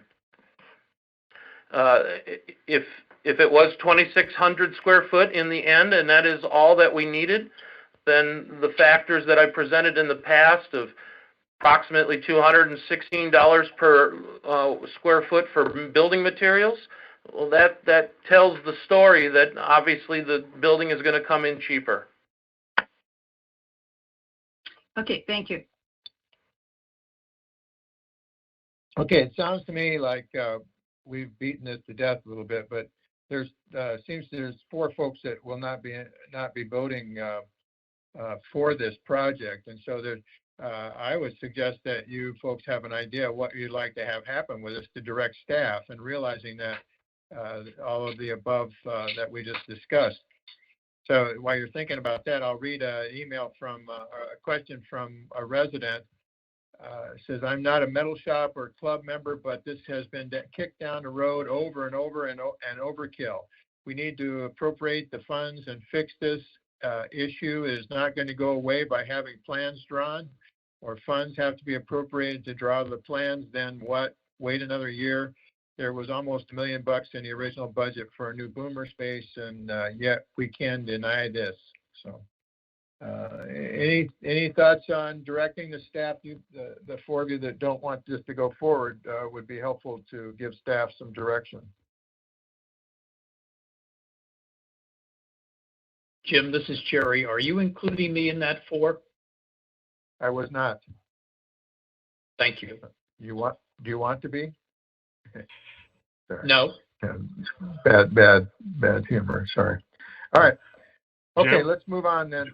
Yeah, Jim, you asked for the opinion of what we'd like to have staff directed to. Okay. Yep. And this is just a thought process that wants to go in there. Carl, I appreciate all that you have out there.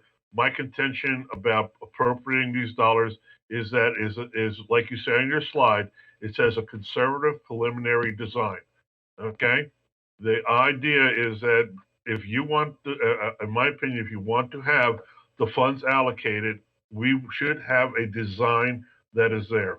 And as far as the liability issue is, the equipment that's in there, whether the metal shop loves it or not, it should be taken out, and that area should not be used. That's my own opinion, and that's what I want to say about it. Thank you. Okay. Anybody this else? Sue. Sue, my one other request would be to go back to the club and see if they are able to do some fundraising to provide a considerable amount of money for this project. Okay. This is Donna. I think Donna and Brian. Yeah, Donna. I really think that the metal shop needs to contribute to this project. I think it would be very insulting to the other clubs that have paid to expand their facilities. And I really don't think that this is a maintenance correction. Thank you. Okay, just answer what you're saying is, though, that the metal shop would be happy to keep what they've got going right now. They're not asking for anything. So the Weavers on Kuntz did not ask for any improvement or anything, and have not contributed, wouldn't be asked to contribute. So I see like on those kinds of things, and I think that the argument that they're not contributing really doesn't fly with me anyway. So All right, Brian Wallace, you want to speak into this? What should happen next? Yes, I would like to see a minimalist solution to the problem. I don't believe Carl gave us a good answer when he was asked what can be done to solve the safety issue. It was just this is a take it or leave it, the whole enchilada. And I'm not necessarily believing that that's the case, and that with more study, which I would recommend, that we can find a less expensive solution to address the safety concern, which is what this is all based upon. Thank you. Okay. I'd like to answer that. Russ Boston and I have taken 8 months to come up with all those solutions. We have met with the club on a dozen occasions to show them opportunities for less costly opportunities. Can we eliminate that space and fit equipment in your current club quarters? Every solution has come to a dead end. The only 2 solutions were build-outs. I do and am feeling all of your concerns. I have run out of solutions. If you would like to hear anything from Russ Boston on this, I haven't had a loss of words as far as giving you any more opportunities to review. So it's basically 2 building options, and the one on the south side is the best opportunity with the least amount of risk. Thank you, folks. All right, let's move on then. Next, go ahead, Carl.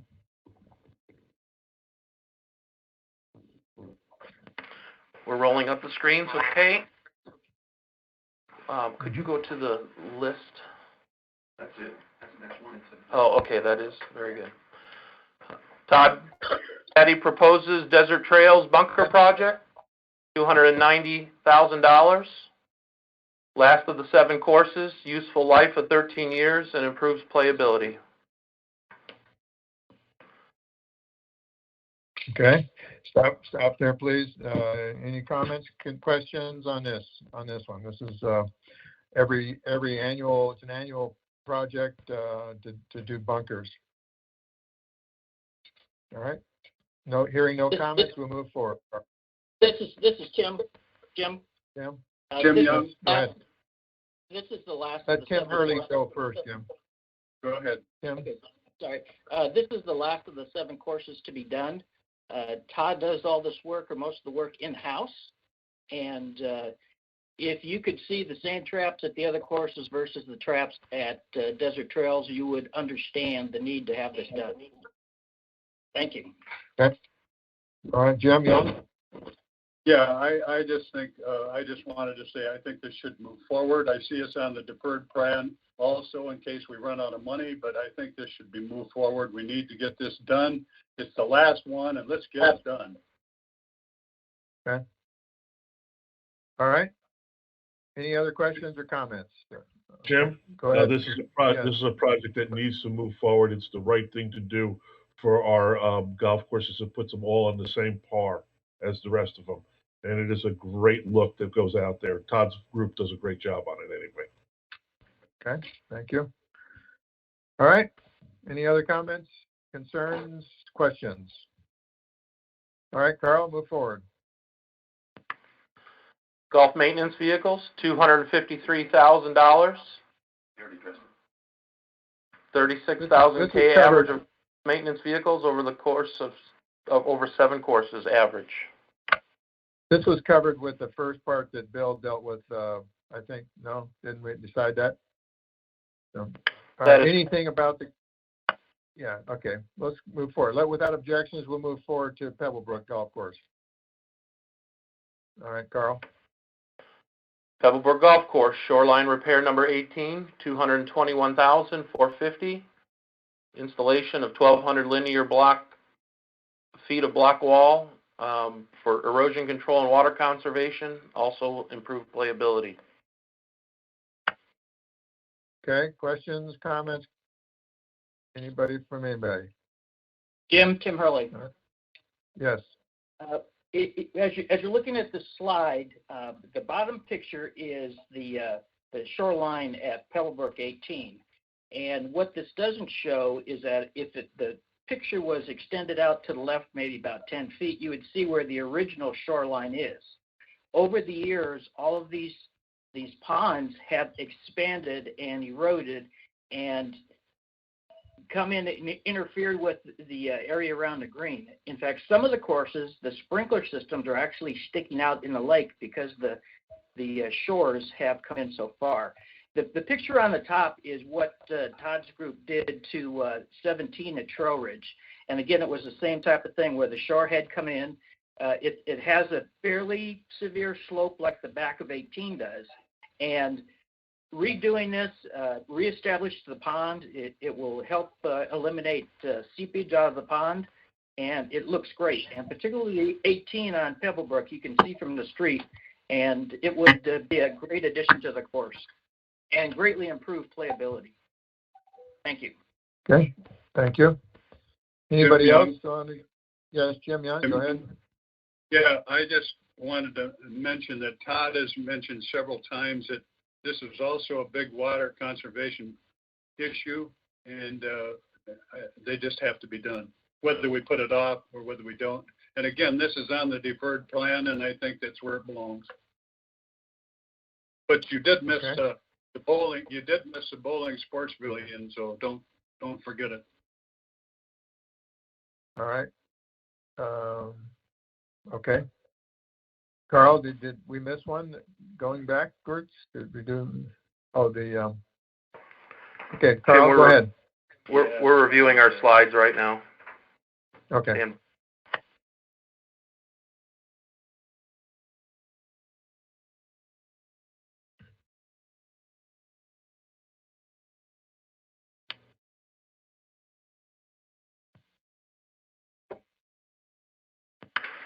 our apologies, that slide is not on here. Bowling scoring system, $240,905. And this is Barry Hardesty's request for an updated scoring system. Okay. You don't, okay. Comments, questions? A lot of questions on this one. Sue, do you know anything about this? Yes, there have been problems with the scoring system for a number of years. It was in the budget for last year, and then when the information was updated and really, looked into the new systems, there wasn't enough money to be able to cover that. They were much more expensive than anticipated. So it's been a complaint issue by many of the players for the last several years. So it's really something that needs to be updated and purchased as a new program. Jim Young. Okay. Okay, Jim. Yeah, I talked to Barry about this extensively, and he says that there isn't a night goes by that this thing doesn't break down, and it's very, very frustrating. And it's really, as Sue said, it's something that has to go ahead. We need to do it, whether we do it today or tomorrow. It has to get done. The sooner, the better. Okay. Anybody else want to speak into this? Yeah, this is Brian. I think that it absolutely is a project that needs to move forward because, I personally witnessed the breakdowns on a repeated basis, and it's frustrating to not only to the members who are playing, but also to the staff there at the sports pavilion. So I think it absolutely needs to happen. Jim? Yes, go ahead. This is Ann Brown. I just wanted to mention that from my understanding, the bowling is also tied to increased revenue in the bowling. And I think it will be helpful if there's a way, either now or going forward in next year's budget, if we can identify those things that are going to have increased revenue tied to them. That's just a thought. Okay, thank you. Anybody else on this? All right. Let's move forward then. Thank you, Carl. Yes, sir. Next item is the HVAC yearly R&R.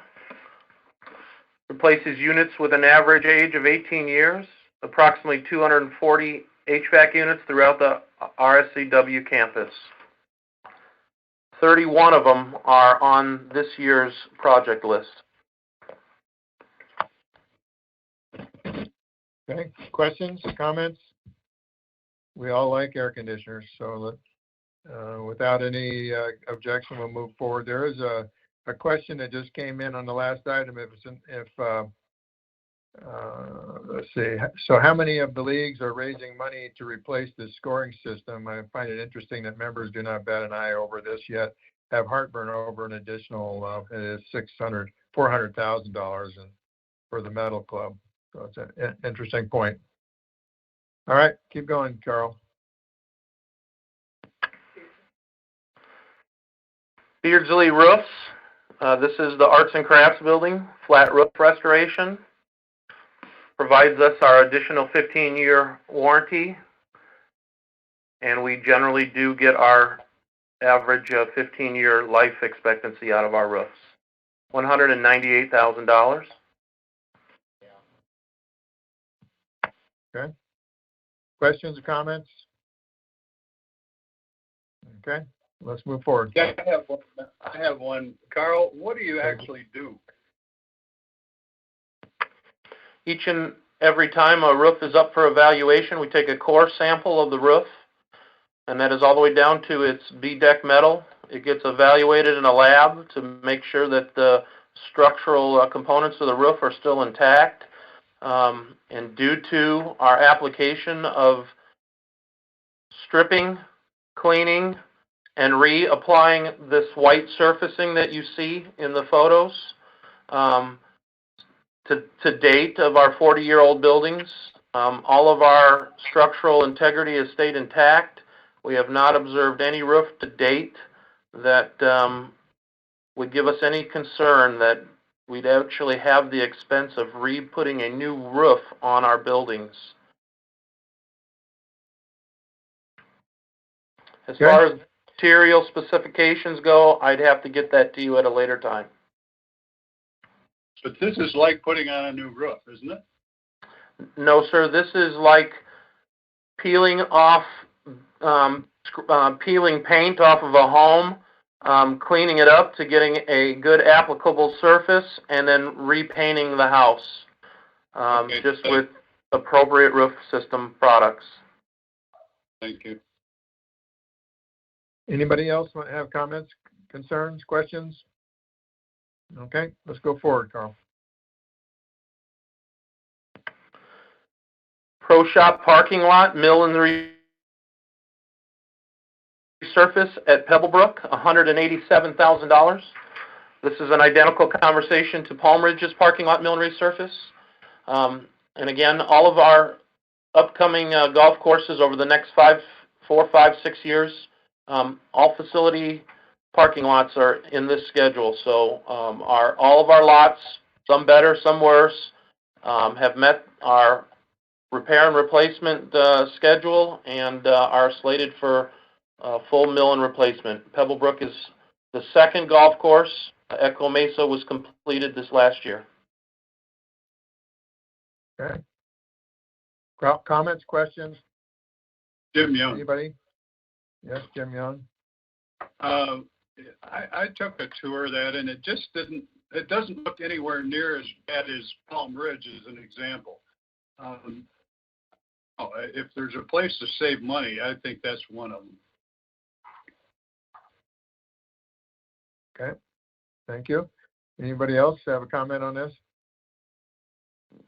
This is Brian Wallace. All right. The only value I see to doing this now is it's concurrent with the closure of Pebble Brook this summer, and so it won't impact the players not having a place to stay. That this allows complete allowance to strip and redo that as it was done at Echo Mesa last year, and it came out fabulously. Okay. Any other comments? All right, let's go forward. Palm Ridge, lighting parking lot and walkway, $175,000. I know we discussed this a little earlier. Right. And replaces the existing fixtures and wiring poles, not only in the parking lot, but also in all the walkways around the activities building and the swim and fitness building, pickleball areas exterior. Again, we would like this to be concurrent to the asphalt project so that once we would probably replace poles and fixtures and then determine what wiring could not be repulled due to old crushed or rotted pipe. And then once we expose the parking lot, we would replace that conduit. Okay. Questions, comments? Jim Young. Okay. Carl, have you ever figured out what kind of savings you have when you do a project like this, as far as the monthly electric bill?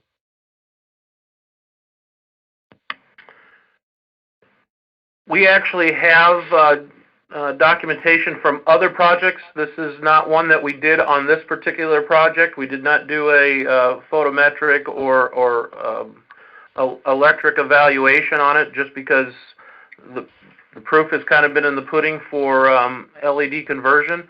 I do like to make a comment, though, on our LED parking lots.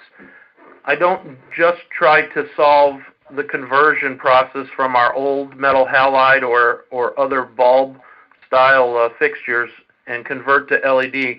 But in some cases, and specifically here at Palm Ridge, we'll get a little stronger light coefficient across that parking lot, and that does come at a little bit of an extra wattage use. So it's still a big difference between what we currently use in operating utilities for those lights to the new LEDs.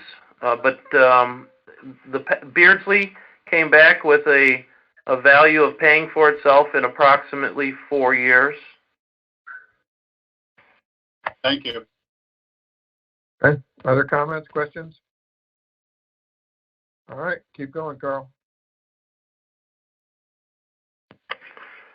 R.H. Johnson Swim and Fitness hallways, lockers, restrooms, $170,000. We have beautiful flooring in these areas. It's unfortunate that we have to consider this, but the amount of reported falls and slips have become quite high. We do have the documentation for that, for those incident reports. And it has been decided that we propose that a less slippery material be installed in that in those areas. The logistics of this that make it expensive is not so much the flooring, but the fact that it requires a general contractor instead of just a flooring contractor to remove lockers, benches, partitions. There are a lot of extra pieces in those bathrooms and locker room areas. We will very carefully remove, save, and reinstall those fixtures. We will not be repurchasing them. So the unfortunate part in this scenario is the logistical labor involved. Okay, questions, comments? Question. If we're doing it for safety reasons because people are falling, why are we really worrying about tile underneath the locker? I don't get it.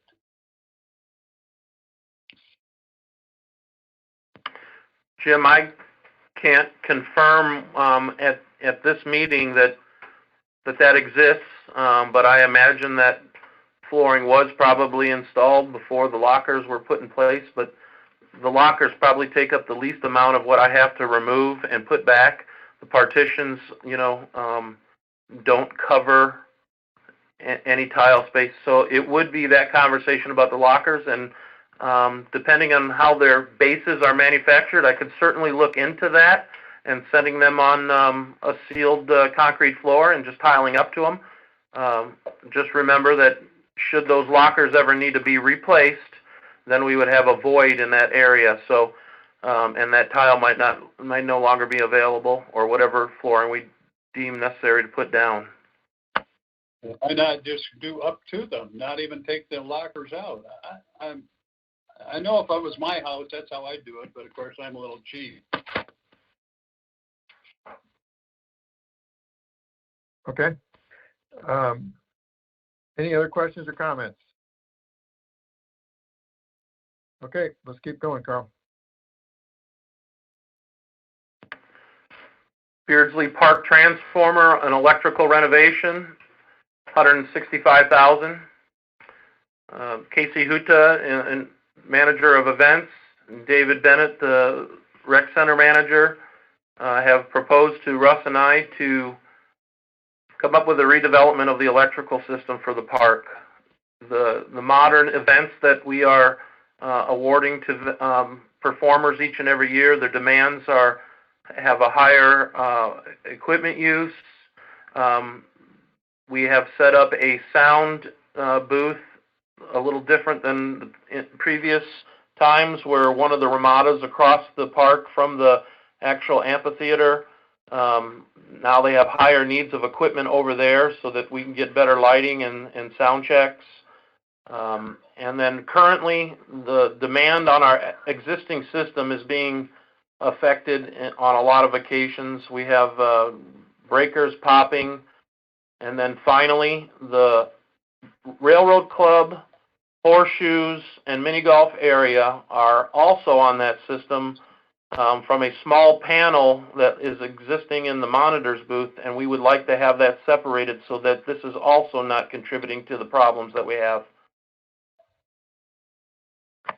Okay, comments, questions?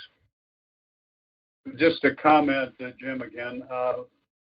I go to all of the performances, and other than the fact that the big twangy guitars take a lot of electricity, which you could get rid of, in my opinion, but it does need. We've had many breakdowns because of the turn.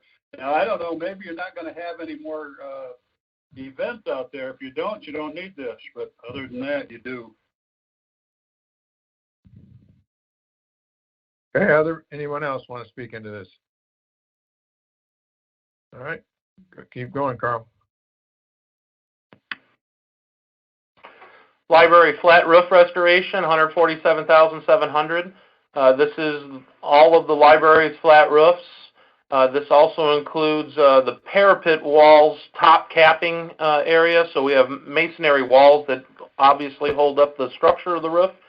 All those large areas of those masonry walls need to be recapped with concrete capping and sealant, and it also includes the same application for restoration in the flat area of the bell tower. Has nothing to do with the upper roof that we see from the street, but below the bells is actually a walking and surface that's open to elements, and that is part of this as well. Okay, comments, questions? All right, keep going, Carl. Todd Petty, golf carts. I'm sorry, this is a golf ops request. Golf carts 25 in quantity for $123,600. The slide says current inventory average age is 9.5 years, and this will help reduce our repairs and downtime, and I believe we've had a few discussions on all the other benefits. Okay, comments, questions? Tim Hurley. Is this, are these new carts or are these replacing existing carts? I believe 10 of the 25 proposed were identified as replacing carts, but all of our carts reside within the reserve study. But my question is, if we're going to get additional carts, where are they going to put them? Because my understanding was that our cart storage is fairly limited. They all I are asked that listed. same question. Yeah, they're all listed as replacement. I will have to get back with Pat. I do know every time this is brought up, space has not necessarily been at the forefront. I do think we should address the line item at the bottom of the current slide, is that over and over that, absence of having the availability of carts for outside play prevents them from pursuing, doing around here. And it's our understanding that the revenue, we're losing revenue on this regard. Okay. Okay, you're going to get back to us then, Pete. These are replacements. Is that Yes. what we're saying? Okay, so you're going to tell us that before the 28th that these are replacements or not, correct? Otherwise, you're increasing by 15 carts, the fleet. And Jim, this is Brian. We had already been given something that said exactly that. 10 were replacements and 15 were new. And I asked the same question that Director Hurley did about where we're going to put them. Yeah. Jim, staff will get back to you on that question immediately. All right. Okay. All right, thanks. Thanks, Carl. Okay, let's keep going. Somebody else want to speak? All right, Jim, keep going. This is Sharon Heddick. May I ask a question? Certainly, go ahead. Okay. Does this affect the play of golf if we don't have golf carts available and when you're buying more? I just wondered, since everybody's driving one per person for COVID, and we don't know how long that's going to last, and as we get into fall, whether or not it's going to come back and what we're going to do, I'm just wondering if that makes a difference or not. Is that why we're buying the extra ones? My understanding is our revenue? I don't. All right, Bill, you want to speak to this, please? Somebody over there. Okay, let's take a step back. There are about 125 carts. We have every one of those built into our reserve study. Mr. O'Hara presented 25 to be presented for the first slide, says that many of them are getting old. 10 of them were deemed to be in a condition that he probably would retire. A secondary component that you're asking is, are we impacted by play? And the answer is yes. I believe Bill has said in the past that 90 to 95% of members have their own cart. So it's our opinion that the outside play comes in and says, can I get a cart to play? And when they are told no or have an issue of acquiring one, we run the risk of losing that green fee. The last component we'll have to get back to you in terms of where they'll be stored, but we're not hearing that being presented as an issue as they rotate carts all the time right now to various events and usages. Pete, this is Tim Hurley.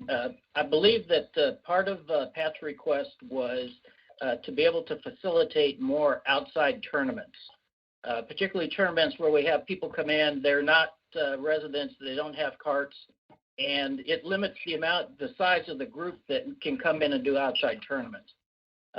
The COVID deal about driving one per cart was really after the fact with this discussion, and I think his main objective was to get more carts available for outside tournaments. I don't think we're renting carts now during this time. You don't have a cart, you walk, carry. No, they are. They've started re-renting. They started renting again. Oh, okay. Oh, okay. I was not aware of that. All right. Anything else on this? Otherwise, we're going to wait for the answers back from staff.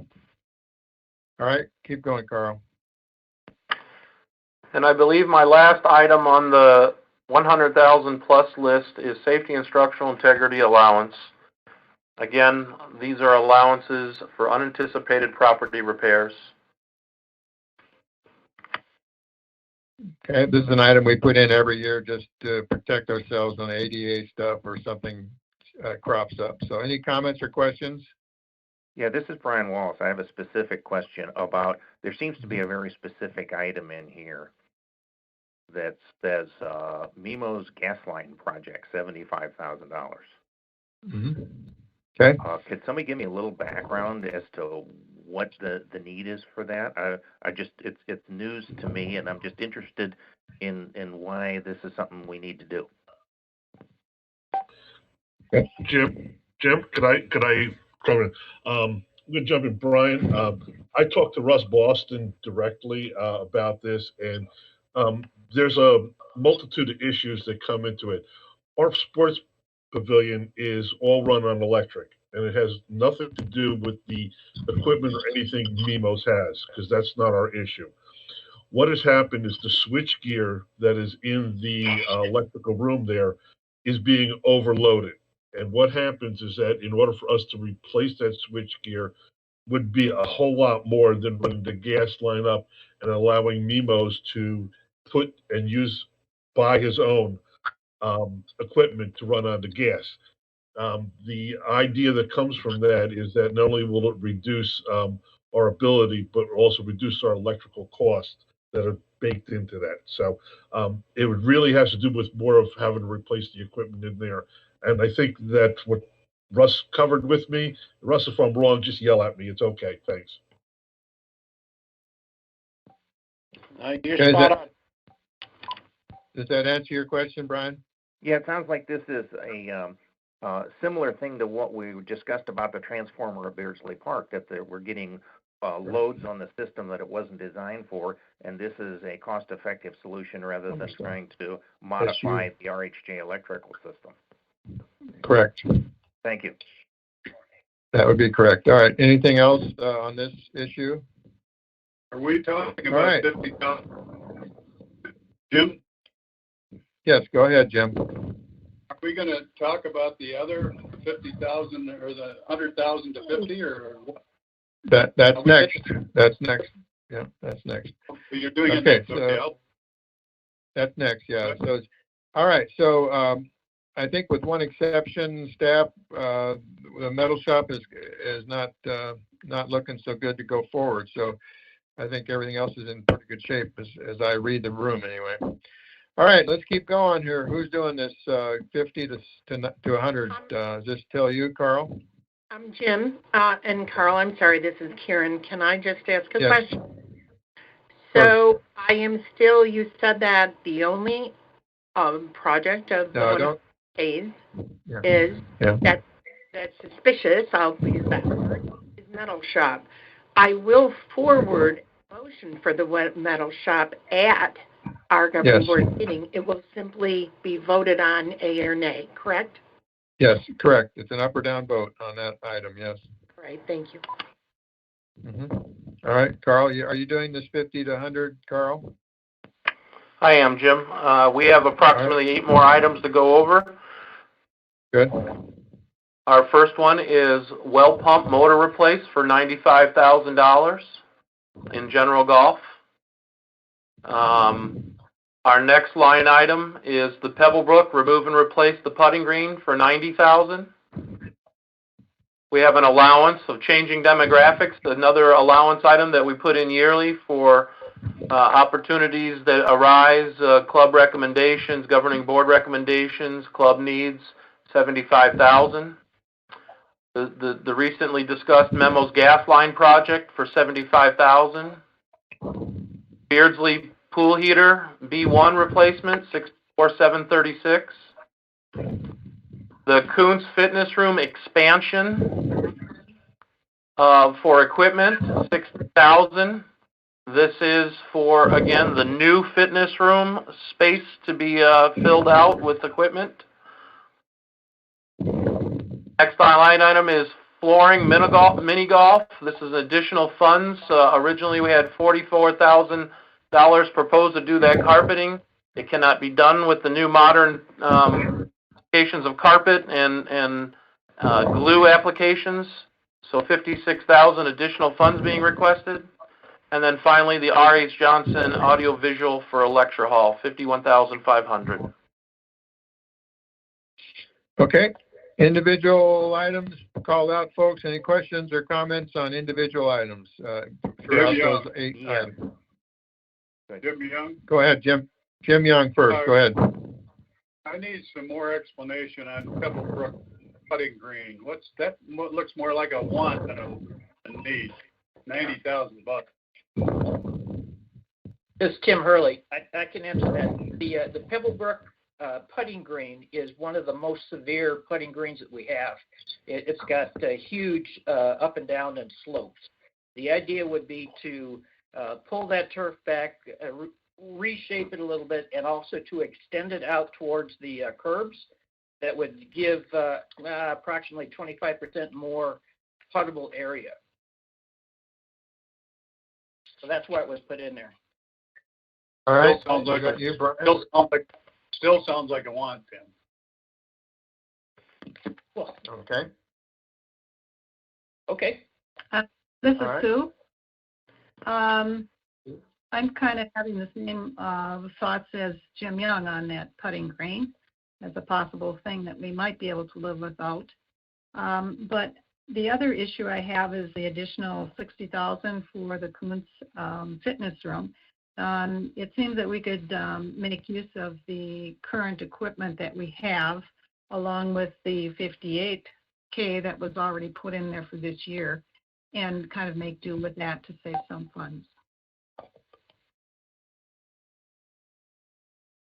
Okay, thank you. Anybody else? Yeah, Brian Wallace. Yeah, kind of to go along with what Director Fitzsimons just mentioned. Does this new amount of money include consideration for what we believe is going to be the new normal, and that is more distance spacing between people? Is we need all that equipment? I don't have answers for that. Anybody want to talk to this one? Jim, this is Russ. So Yes, Russ. speaking with David on the layout, this new space is a circuit training layout, but it's like nothing we have anywhere else. So it's automatically going to provide that space as pretty much the center of the floor is open for floor work.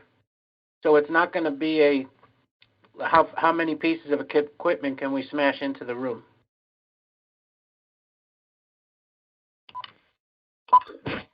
Okay.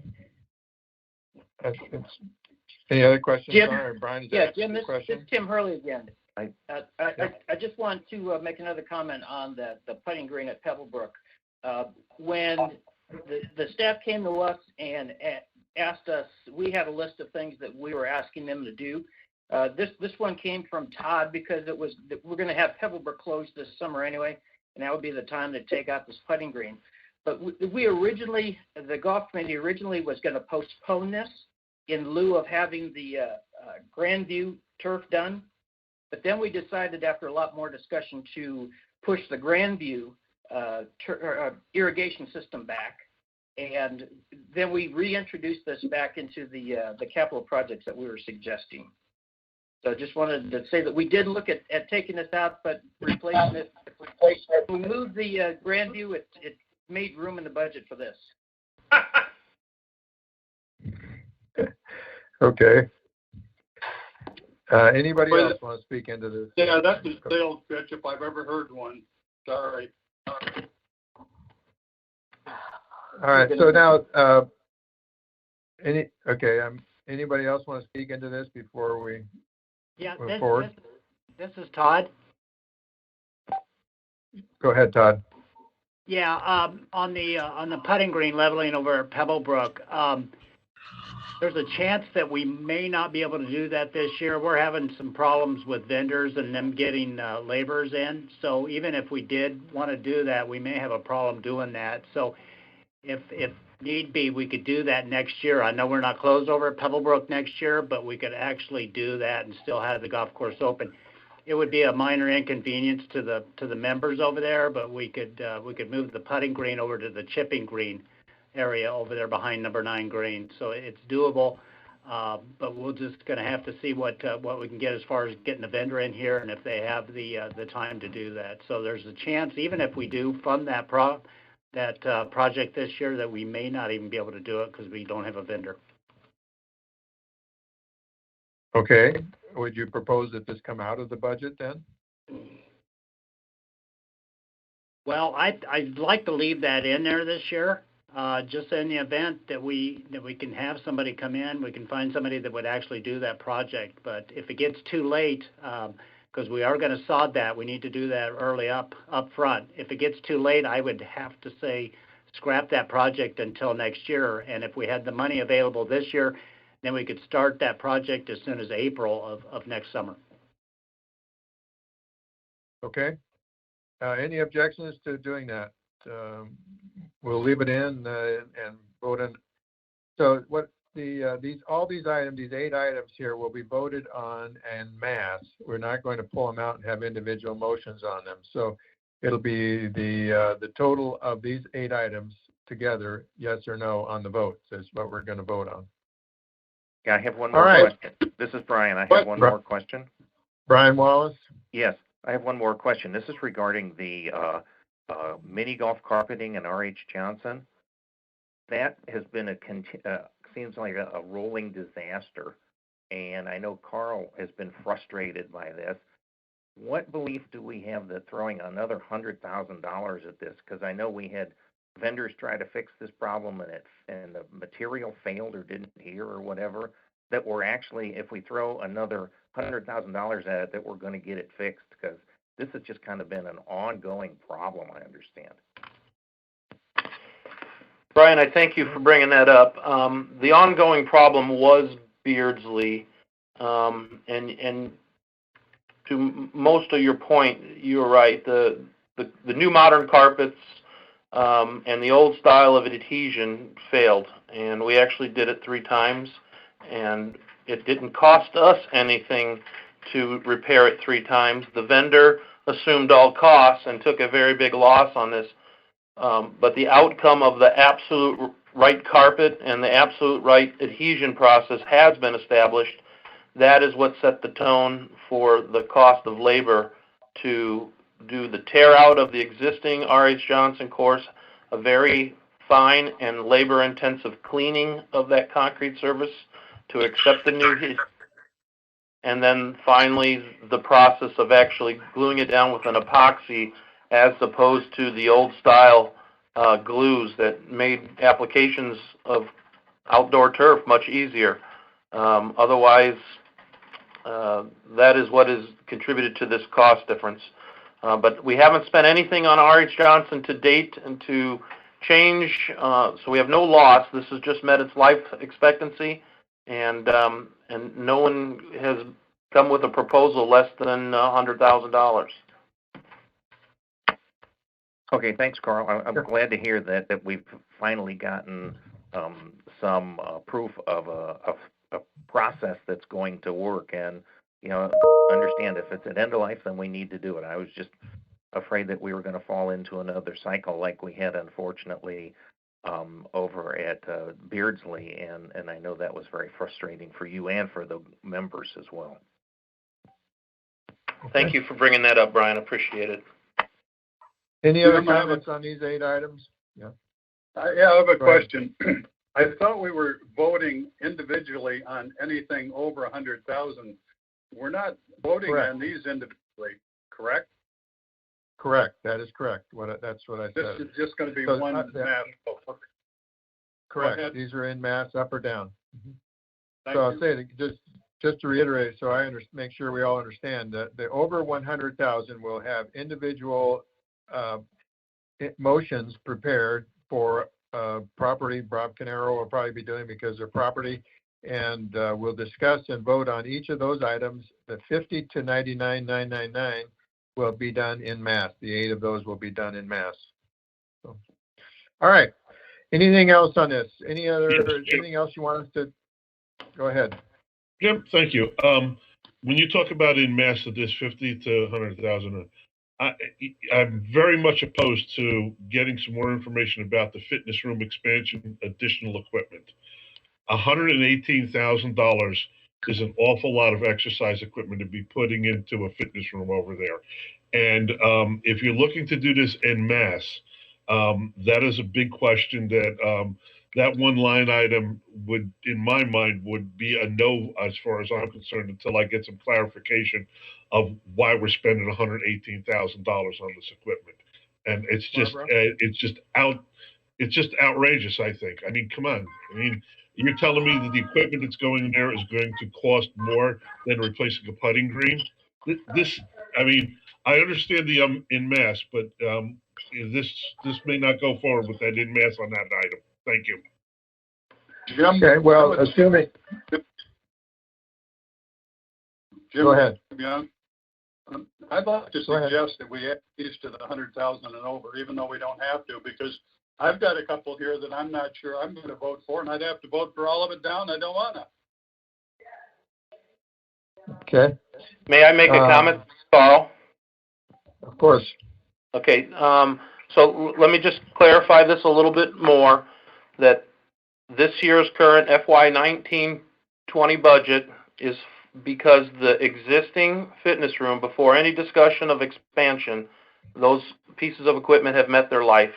And this is the year that they would have been replaced. And normally we would probably done it earlier, but because of the fitness expansion, we are doing the timing of the PO to do the replacement of the existing and then fit out the new space with what we're requesting in this capital budget in its dollar amount of $60,000. I hope that helps. Yeah, helps a lot, Carl. Thanks. All right. Jim, and to this, Carl, I hear you loud and clear on this, and I don't mean to belabor this point. But if you were going to replace the equipment that's in there for 58, now you just said that we're going to redo the room and we're going to redo it with different equipment on the outside for 60. Now we're still in the same spot. Which one are we doing? And that's my and Mr. President, I would like you to take under advisement what Director Young has said, that some of these items need to be asked individually, because like I said, there's a lot of these projects that I would like to see forward, but in mass, if one of them is a problem, it may not be what we're looking for. That's all I'm saying. Okay. We'll take a look at that. I'd like to answer George's question on the fitness room again. So the existing fitness room today, without any expansion, the equipment needs to be replaced. Then I'm going to complete in September the new fitness space, and it needs to be filled with additional equipment of a different use.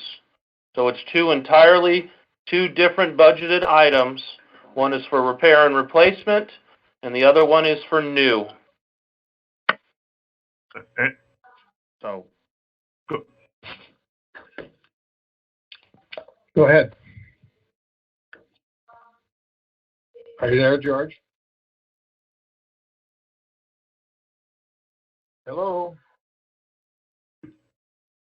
Am I off? Hello? Nope. Can you hear me? I'm sorry, Jim. The mute thing is moving very slow on my computer. All right.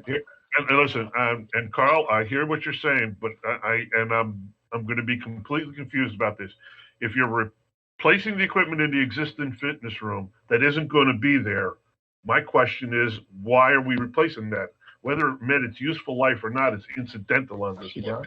Okay? If you're George, I don't think you're aware that the 5,000, the 4,800 square foot addition is 2 craft rooms and an additional fitness room space.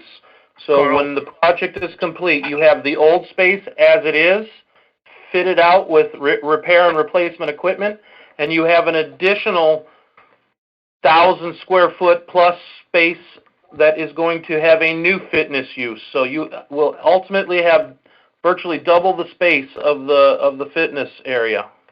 And Carl, thank you. I appreciate that. And yes, I did realize that was part of the expansion. And I do understand that, but I'm just questioning A or B. If you're telling me that the room is going to be twice the size of what it was, we're going to replace the equipment that we had in there, and then we're going to put in new equipment for the new one.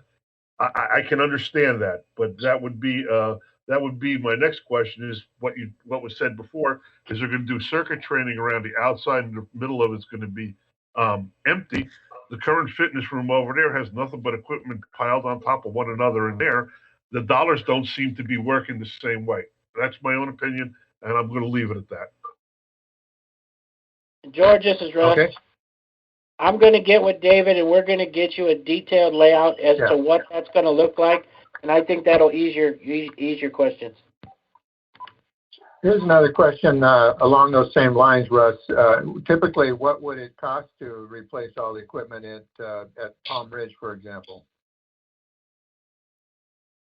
I mean, what would we normally budget for this I sort of had that thing? answer for you in my pocket, but I do not.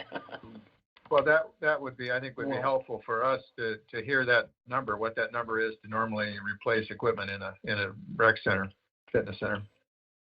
All right. Thank you, Russ. Does that help you, George? Are you okay with that? Yep, I'm fine. Thank you. Okay.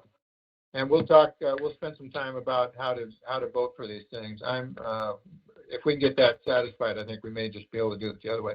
All right. Anything else on the budget? Yeah, Yes, this is this is Brian. Sharon Heddick. Go ahead, Go Sharon. ahead, Sharon. I want to make sure that I'm understanding correctly.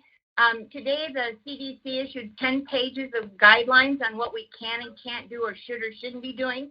The one thing that wasn't listed in here was recreation centers as far as the gyms. There's page 5 and 6 are both specifically state what we should or shouldn't do. Are we looking at that on budget-wise at all? Because there's nothing in the budget that says COVID-19 to me. And this is in regards to not only the cleaning of things and where we store them and how we use them and all the rest of the place. There has to be some way we're doing with that, and I don't see it in the budget. Okay, Mr. Finelli. Jim, this is Carl. Pete and I are speaking right now, and again, safety and structural safety is that's what that allowance could be used for. Okay. Does Okay. that answer your question? That would be operational, not capital, though. Correct.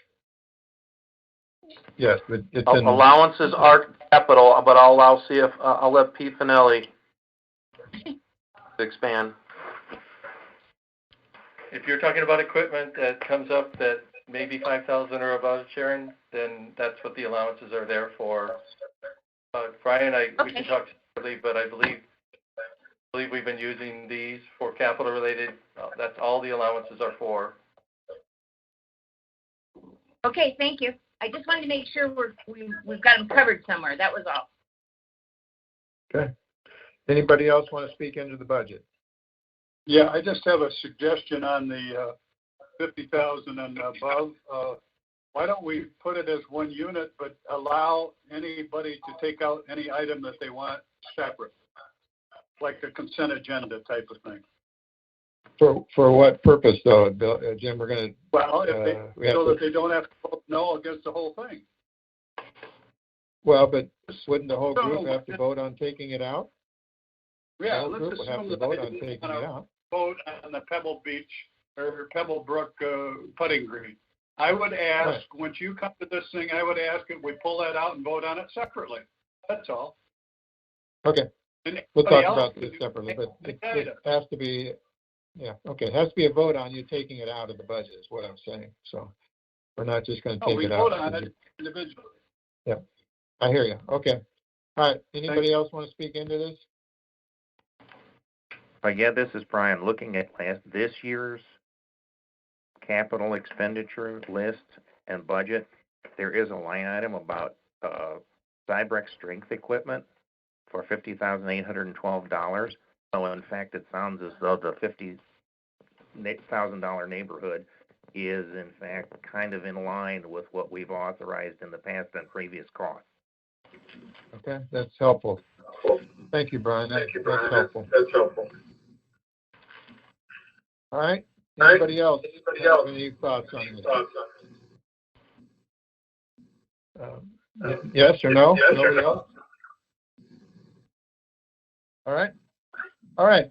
So we'll move on to the next item, which is the COVID update from staff, and Bill's going to give us an update on what's been going on and how we're doing and how we're going to do. So, Mr. Schwinn, it's all you. Thank you. I'm switching chairs here, so appreciate that. Moving on, we've got a little COVID-19 update as to where we are. Obviously, a few months ago, we have met with all the medical officials, and the phrase that we're trying to capture here is flattening the curve. We wanted to make sure that the local hospitals had enough facilities available to them to be able to deal with any of the things that are coming up. And in fact, I think doing what we've done early on, as far as closing our facilities back in early March, although not a popular decision, I think from a safety perspective, it was the right one. As we sit here today, over 80,000 people in this country have passed away, and that as we get hopefully onto the downside of this curve, although it may take some time for this to happen, they're projecting potentially another 80,000 off that downside of the peak. Moving forward, our goal as the association really is to guide staff and owner members away from situations of high risk. Now that the governor has kind of loosened things up a little bit and opened up facilities, we have to put our best foot forward and make sure our owner members and our employees remain safe. And so we still see that potentially the risks to ourselves and families and our friends are significant. Go ahead, Kate. As of a day or so ago, Maricopa County had experienced a little over 6,000 current COVID cases. 160 of those were in congregate settings. Congregate settings basically are defined by Maricopa County as assisted living, long-term care, rehab facilities, and the like. So based on what we're seeing, obviously, this particular disease is not so friendly when it comes to people over the age of 65. Those are our members. And so of the 271 deaths reported a day or so ago via Maricopa County, 246, or about 90% of those, are of that age group. That's a concern. And so we were following federal guidelines along this way. This is kind of new to all of us, no rule book and the like, but we were looking for 14-day declines, downward trajectories per se. And so somewhere along the line, since this started, things have changed a little bit. Numbers and testing, and people want to argue left and right as to what numbers are real, what numbers should you be following, and that type of thing. And there's really no consortium of levelness when it comes to state to state, county to county, throughout our country. So we're kind of left here kind of swimming on our own per se. And so one of the things that I think affects us and our organization is the 65 and over scenario. And based on what we're seeing here in this particular graph that we've started calculating numbers back to April 7th, is we see a trend line that still remains going up.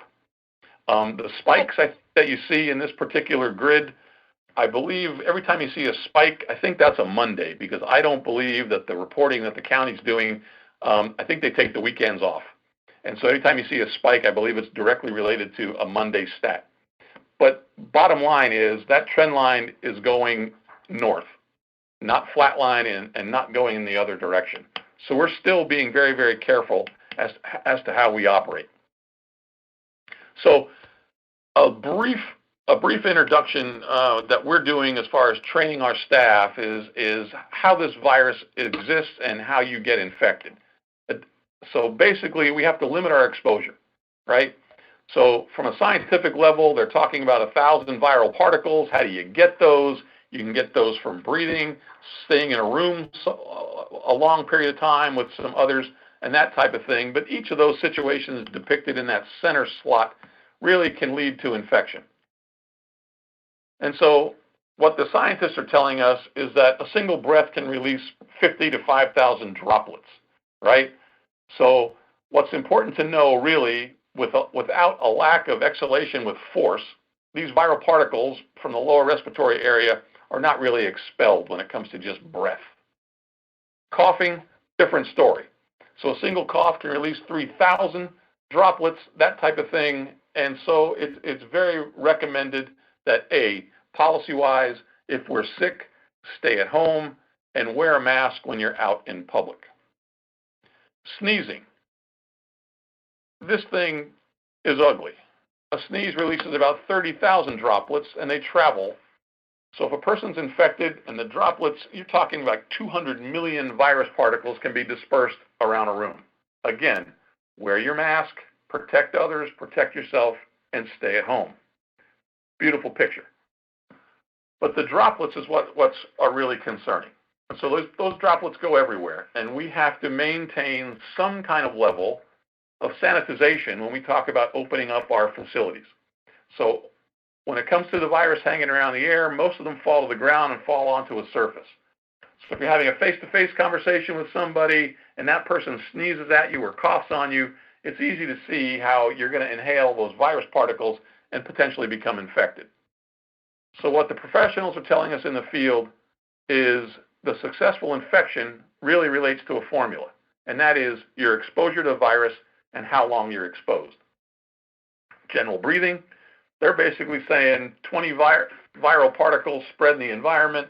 You'd have to be in a room near somebody just general breathing for about an hour to potentially infect yourself. Moving. When it comes to speaking, those numbers increase tenfold. So in a situation where we're at now and I'm publicly speaking in a small room with somebody, if I were infected, it would take about 5 minutes speaking face-to-face to get a required dose. So the exposure, right? So anything greater than 10 minutes face-to-face may be dangerous, and it's also why it's critical for people who are symptomatic to stay at home. Sneezes and coughs expel a lot of virus that you can infect a whole room of people. So that's what we deal with on our employment side. We're dealing with groups and gatherings of folks. So what's the crux?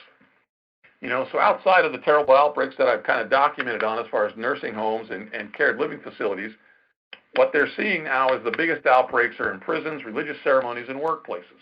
You've probably seen on TV and whatever news media you watch, there's been an uptick in a lot of the meatpacking facilities, close quarters, people getting around. Same thing with call centers. So anything in an environment that is enclosed with poor air circulation and high density spells trouble. Okay, so we talked about the meatpacking plants. You've all seen it. There's outbreaks now of 115 facilities across 23 states with people, over 5,000 of them, getting infected. Early on, a lot of the tracking that's been done has been linked back to weddings, funerals, birthday parties, and that accounted for about 10% of the early spreading. And then a business conference in Boston hit a big target number when they were doing face-to-face business networking at a social network at a conference. So those are considered super spreading events. So here we are in Sun City West. What are our high-risk areas? We're considering bathrooms, gymnasiums, break rooms in our office settings, workplaces themselves, indoor sports, social clubs, and craft clubs as being risky. Bathrooms, as you know, have a lot of high-touch areas. Opening doors, using door handles, there's faucets and stall doors. The transfer of risk in this kind of environment can be kind of high. So we don't know, really, when we talk about the material in feces, whether it's transferable or not, but we do know that toilet flushing does aerosolize a lot of droplets. So bathrooms are a bit of a high risk. So we treat those with extra caution, and we encourage everybody to please wash your hands. So in the workplace, I want to go back to the call center. Here's a floor back east, had 216 employees. 94 people became infected. 92 of those became sick. Again, it was an enclosed space. They're sharing a lot of time in the same air for a long period of time. And this highlights really the exposure and time in that formula we talked about earlier. Again, in these types of settings, wear a mask. We currently have our golf shops open. Our golf employees that are there for long periods of time are wearing masks, and we are limiting the amount of people that are allowed into those buildings. That type of scenario and that protocol and rules are going to be carried forward when we move forward and start reopening offices, clubs, and aquatic facilities that are taking registration as people come in. So the indoor sports, I want to share with you a little bit of an event that took place in Canada with a curling event. Curling, as you know, is on ice, so it's a cooler environment, which the virus likes, with heavy breathing for an extended period of time. 72 people playing in the tournament, 24 got sick. Oh, we went too far. Thank you. So here's our reopening game plan. Safety first, right? Throughout our CIP program, we talked about that extensively, but safety is our number one concern, both mental, physical, and financial, right? So the viral exposure is over an extended period of time, and we reinforce social distancing. That's been talked about a lot. Indoor spaces with limited air exchange and recycled air and lots of people are concerning, okay? We know of an instance that you're probably well aware of as well, where 60 people in a volleyball court-sized room, be it a church choir, resulted in massive infections. Social distancing guidelines don't hold true in indoor spaces where you spend a lot of time. So in all cases where people are exposed to the virus for prolonged periods, even if they're 50 feet away in this choir and the call center, led to problems, infection, and in some cases, even death. Okay, so social distancing. We practice that. We try to implement that at our golf courses when we were opening the facilities earlier. We weren't getting a lot of cooperation when it came to that. We were seeing groups gather after the 18th hole, exchange money, change scorecards, stay out in groups, drink beer. Those types of things were problematic, right?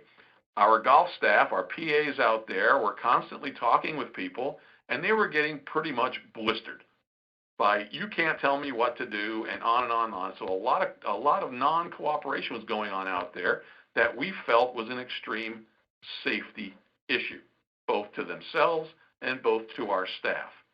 You, as the governing board, supported our decision to close temporarily, move up our maintenance schedule, and hopefully get the word out. And thanks to Mr. Hurley and a lot of wording that he has distributed throughout the golfing community, things have improved tremendously out there.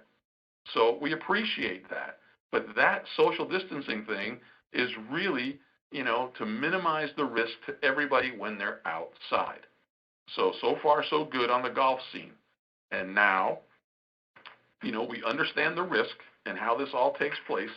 But when you're outside or at the grocery store where there's a large volume of air in a store with restricted number of people in it, that you have to use your own judgment and assess, and the amount of time you spend in an indoor facility means that the opportunity to get an infection is pretty low.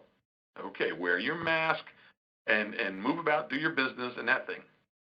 Where we have our concerns is the risk to the employee. They're in here for a longer period of time. They extend the facility with greater opportunity to read an infectious dose, and hence their job becomes a bit more riskier. So it comes down to the work environment and judgment. If we left judgment to people to behave on their own without any rules, it gets a bit chaotic.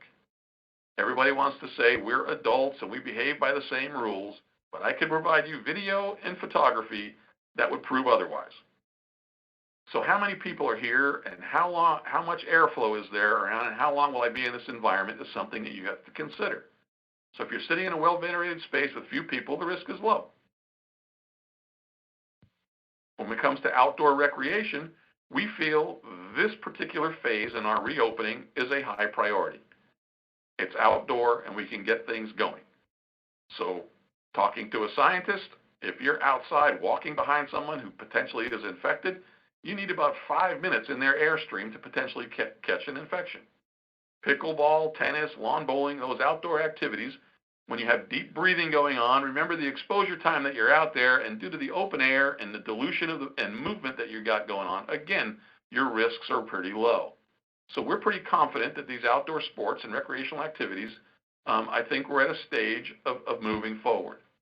But, I know a lot of people are gung-ho and want to get out there and do things, but again, we ask you to play smart, wear a mask when you're in public as far as the indoor facilities go and dealing with that, and help everyone. And again, this is what my wife hits me with about 15 times a day, whether I'm texted, talking to her on the phone, or in the house. Have you washed your hands recently and stopped touching your face? And that's from a nurse. And so moving forward, Katie, I think, is going to walk through, I think we've talked to you earlier about what our pyramid phase is as far as these phases of reopening, and I think we've got a pretty good solid plan. The governor stepped up the other day and basically allowed us to open up gyms and recreation centers. It wasn't a mandate to open up on Wednesday. It basically said you can. It didn't say you must. It said you can. And so we're trying to implement what we know to be factual, to be safe, and we are collecting our data and we are comparing that. I believe we have a meeting set up. I cannot tell you the time, but the CFOs of our organization, myself, the GM at Sun City, the GM at Sun City Grand, and all of their finance people and staff are having a bit of a powwow on Tuesday to help coordinate to see what kind of bullet points they're dealing with and what are dealing with, to see if we can't unify a collective operation, because we're all dealing with the same scenario. I'm going to pass this off to Katie now to go over a little more detail as far as our reopening. Thank you. All right, thanks, Phil. All of you have seen this hopefully before, but it is a fluid plan and it does change quite a bit. We check these numbers every single day, just for those who haven't checked. When Bill presents his numbers, he's talking about Maricopa County numbers. So the state numbers are a little bit bigger. The state today saw 495 additional positive cases of COVID and additional 27 deaths. So it's not going away anytime soon, and it's certainly not, the battle is not won. However, we hear from our residents, we know they want to get back to some semblance of normalcy. We're trying to do that as quickly as possible without jeopardizing anyone's safety. And just, you know, we've gotten a lot of emails from people who are like, the governor just said you could open the pools, when's it opening? And we wish it was that simple, but something that sounds as simple as just unlock the gate, we've got to deal with staffing, who's available to work. Do they have the proper PPE? If you open the pool, you have to open the bathrooms. Do we have the proper and enough sanitizing equipment to clean that bathroom? We have to get down there and remove some of the chairs per the CDC guidelines. We can't keep as many chairs in there as we've got. We also have to reduce the capacity of the pool. We need to measure what that capacity is going to be. And then we need to decide, okay, if we've got a crowd of folks coming in to use the pool, and let's say it's limited to 50, and you've got 100 people out there, you now have a congregation point that you don't want to have. So what is the best way to open that pool, allow people in limited numbers, not provide congregation points? And the biggest one we're running into right now is having enough sanitation chemicals to take care of the cleaning that's required. It is in very low supply across the nation. So you've seen this pyramid. We've talked about golf. Of course, it's opened. The deep cleaning is well underway. So that moves us into the outdoor sports, which Bill's talked about. We are planning that for Monday, and there will be different limitations on each of these. And then additionally, Tracy, our library director, came up with a great way to be able to service folks who are staying at home. They're doing the social distancing, but they're getting a little bored. She's going to have a way for them to pick up books at the curb without jeopardizing anybody, without bringing them into the facility. When we get to outdoor pools, like I talked about, that seems like an easy one to open early, but it's more complicated than we think. And we're certainly not alone in currently having our pools closed. We've heard anywhere from June to July with some other facilities. So everybody's trying to figure this out. We do not have a date on that. And additionally, indoor walking tracks we had wanted to do right off the bat because the weather's getting hot, but that is indoor congregation, so we're not going to be rushing into that as soon as we might have hoped. And lastly, Riley is working with all the different chartered clubs, working with them to come up with a game plan that works for them and make sure we've got the staffing to help them with the opening. The ones that are very much face-to-face, sharing materials and cards, they're going to be a slow open. So I'm not going to spend much time on golf other than to say Jeff with the Crooked Putter is trying to get his restaurant open on Monday. That's still a tentative date, but I'm sure those of you playing over there will notice and enjoy it as soon as it does open. On the outdoor sports, right now our plan is to open from 6 a.m. to 9 p.m. 7 days a week. Doesn't mean we'll be monitoring down there that whole time, and some of the onus is going to be on the clubs and the residents to police themselves. We know residents are not shy about letting us know when there's a congregation problem, so I'm sure that will happen. But this will be a members-only scenario. We're not going to bring in outsiders. We're not going to bring in grandchildren. And if we find a member is letting in friends from Cortobello or somewhere else, we're going to have to deal with that member. Just because you can doesn't mean we're going to put up with it. The bathrooms will be available anytime those facilities are open. In the case of shuffleboard, we're only going to have that open from 6 to 10 a.m. Monday through Friday.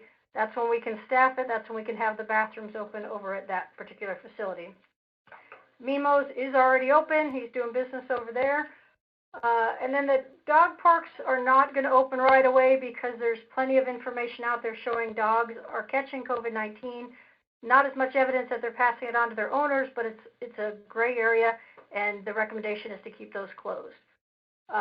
Softball and the tennis courts over at Kuntz are going to remain closed at this point due to the construction activity out over there. If we have a capacity problem at the R.H. Johnson tennis, it's something we can look at, but we don't want to necessarily put a bunch of people over there where the construction materials are. On the library, there's a lot of detail in here, and I'm not going to read it all because you can see this presentation later online, but it will ensure that the staff stay safe. They'll wear masks when they go out to reach people at their car. They'll put the books directly into the trunk of their car, and it's through the online reservation system. There'll be some limited phone call hours for those not comfortable with the online reservation. They can put in a hold. When the hold's available, they can show up during the designated hours and get their books. Indoor walking, like I said, that's still a work in progress. We don't want to put a bunch of people breathing heavy or moderately so into an enclosed space. We're working that out, and we hope to be able to open it as the weather gets hotter, but there's no guarantees. Like I said, the number of cases jumping up in the state today shows us this is still very much a problem. Outdoor pools, we talked about the same situation there. Right now, we're looking at possibly a reservation system to ensure we don't get 100 people there if our capacity is 50. We might give them a 2-hour time span to be there, clear the facility, clean the facility, let the next group in. That's still being worked out on the details with that one. When we do open, though, we will probably have limitations even in the lap lanes, and this is recommended by USA Swimming. One person going one direction, another from the other.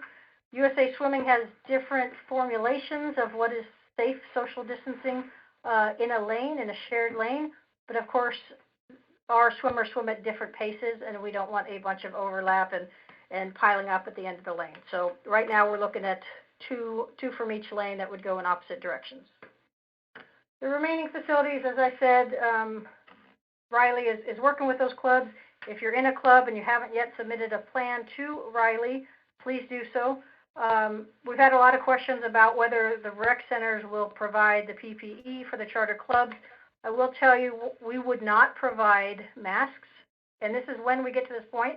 We're not there yet, but when we do, we would not provide masks. That would be up to the members to bring their own. We would provide the sanitation materials. We might ask the clubs to help us do some of that sanitation so we can do it more frequently, but we would provide the chemicals.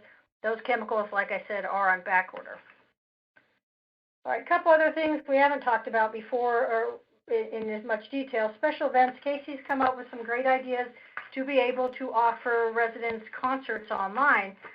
This may have been a strange offering 6 months ago, but by now we're all pretty used to online services, online meetings, and this is a great way to stay connected, get your mind off the seriousness of life, and watch these shows online. So she's got that first one, Ellen Zacco. A lot of you know her. That one would be streamed free, so everyone can get used to the idea, see how it works, see how they get their account set up, and then it would be just simply $5 per concert after. We don't want people to start congregating in homes and having house parties. You can talk about it afterwards, but this is one way to keep the entertainment going and keep people safe. So she's got a lot of good acts coming up. More information will be in the Rec Center News on these. And then lastly, tours is somewhat of a difficult one. It's a third-party vendor that provides these tours, and of course they're sold through us, and we will be able to do that starting Monday by phone only. You can make your reservations over the phone by credit card.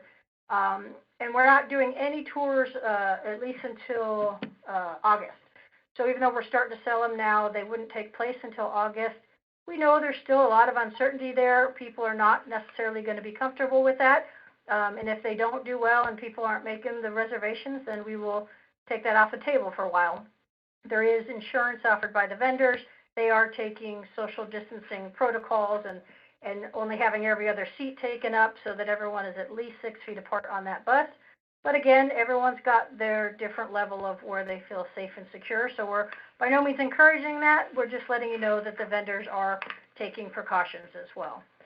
So with that, that is the end of our presentation on COVID, but I know we would be happy to answer any questions. All right, let's have questions and comments or whatever, and whoever would like to speak. This is Roberta. I had a question. Sure. When is membership going to start having new members sign up? I have 4 rentals in the last 2 weeks, and those people are anxious to pay their dues. All right. I don't have Can an you answer. clarify that question? Is it strictly renters? Or are you No, talking I'm trying to get tenant cards for some new tenants. Facilities. Roberta, well, with the facilities closed, other than golf, we have suspended tenant cards because the facilities are closed. Now, right, but I didn't see that on your plan anywhere. Right. And I think now with the outdoor facilities opening, we are working with membership to get that going. So if that needs to be added onto our plan, we can certainly do that. We are selling golf passes since golf is open. We are, obviously, houses are continuing to sell. We've issued recreation cards to new homeowners, but what has not taken place currently is the ability for them to get their photograph taken and put onto the card. So we are making accommodation for that. And again, it comes down to the sanitization things and making sure we have enough PPE around here to be able to open. So we can update this plan to talk about tenant cards at this point and membership, and we will do that. But hopefully as early as next week, we can maybe look at opening as far as that goes. Yeah, and we are very close on the membership side, but right now we're removing some chairs, seeing how many chairs can responsibly be up there, looking at getting the number that is called out removed outside, so we wouldn't have too many people inside. They would see their number, they could come inside. Working on scheduling. Yeah, and scheduling. So initially it would probably be by appointment only. So those people that are brand new or tenants and they need a rec card for the first time, which requires a physical visit to get your photo taken, we would be doing that as well. One other side note, we haven't talked about this at all, is we're working in Infotech to upgrade our member portal to be able to sell member credit online. So that's a work in progress, not something we're offering tomorrow. That is coming as well, with a lot of technologies that are coming in light of all this COVID to make things easier and keep people away from other people. Okay, other questions? Jim, this is Tim Hurley. Tim Hurley, yes, sir. I've got a question. If you look at the Maricopa County Department of Public Health website, the graphs that they say the number of people diagnosed with COVID-19 per day is steadily increasing. This is because more testing is done in the community.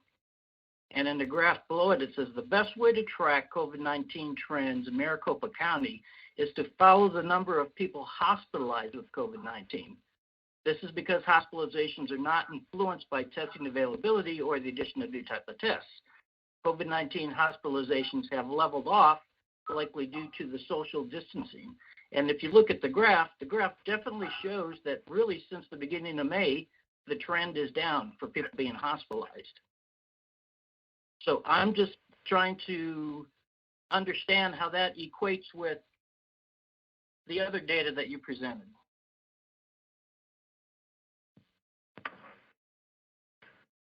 Tim, I think one of the things, I think we tried to broach that subject earlier, but I think what we're really kind of looking at from a safety perspective is we're focusing on the age group. I mean, we can. I'm sorry? No, I understand that. And so that's kind of something that we're kind of paying a little bit more attention to. We do have data as far as the number of hospitalizations. We are looking at the number of new cases. All of that data obviously is out there. We're paying attention to that. Again, we're looking around at other communities and community leaders as far as how they're dealing with common areas and open settings and that type of stuff. And so, I mean, we're trying to move forward as cautiously as we know how, as far as that goes.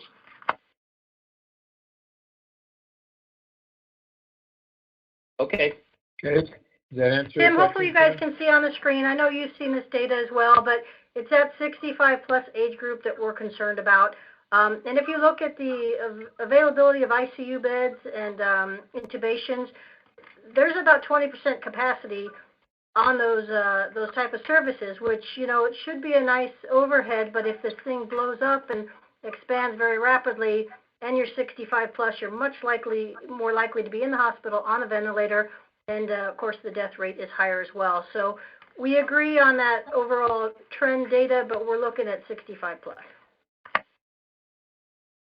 Okay. Other questions, comments? Okay, so this is, I deem this an operations issue, and I would say that staff has done a very credible job of helping us. Not everybody agrees with it, but frankly, nobody's going to agree with everything that we do anyway. So unless there's objections, I would like to thank the staff for the work that they've done and concur with the tracks that they were going down now, and that so the staff can say that the staff and board have agreed that this is the track. So is there a conversation about that?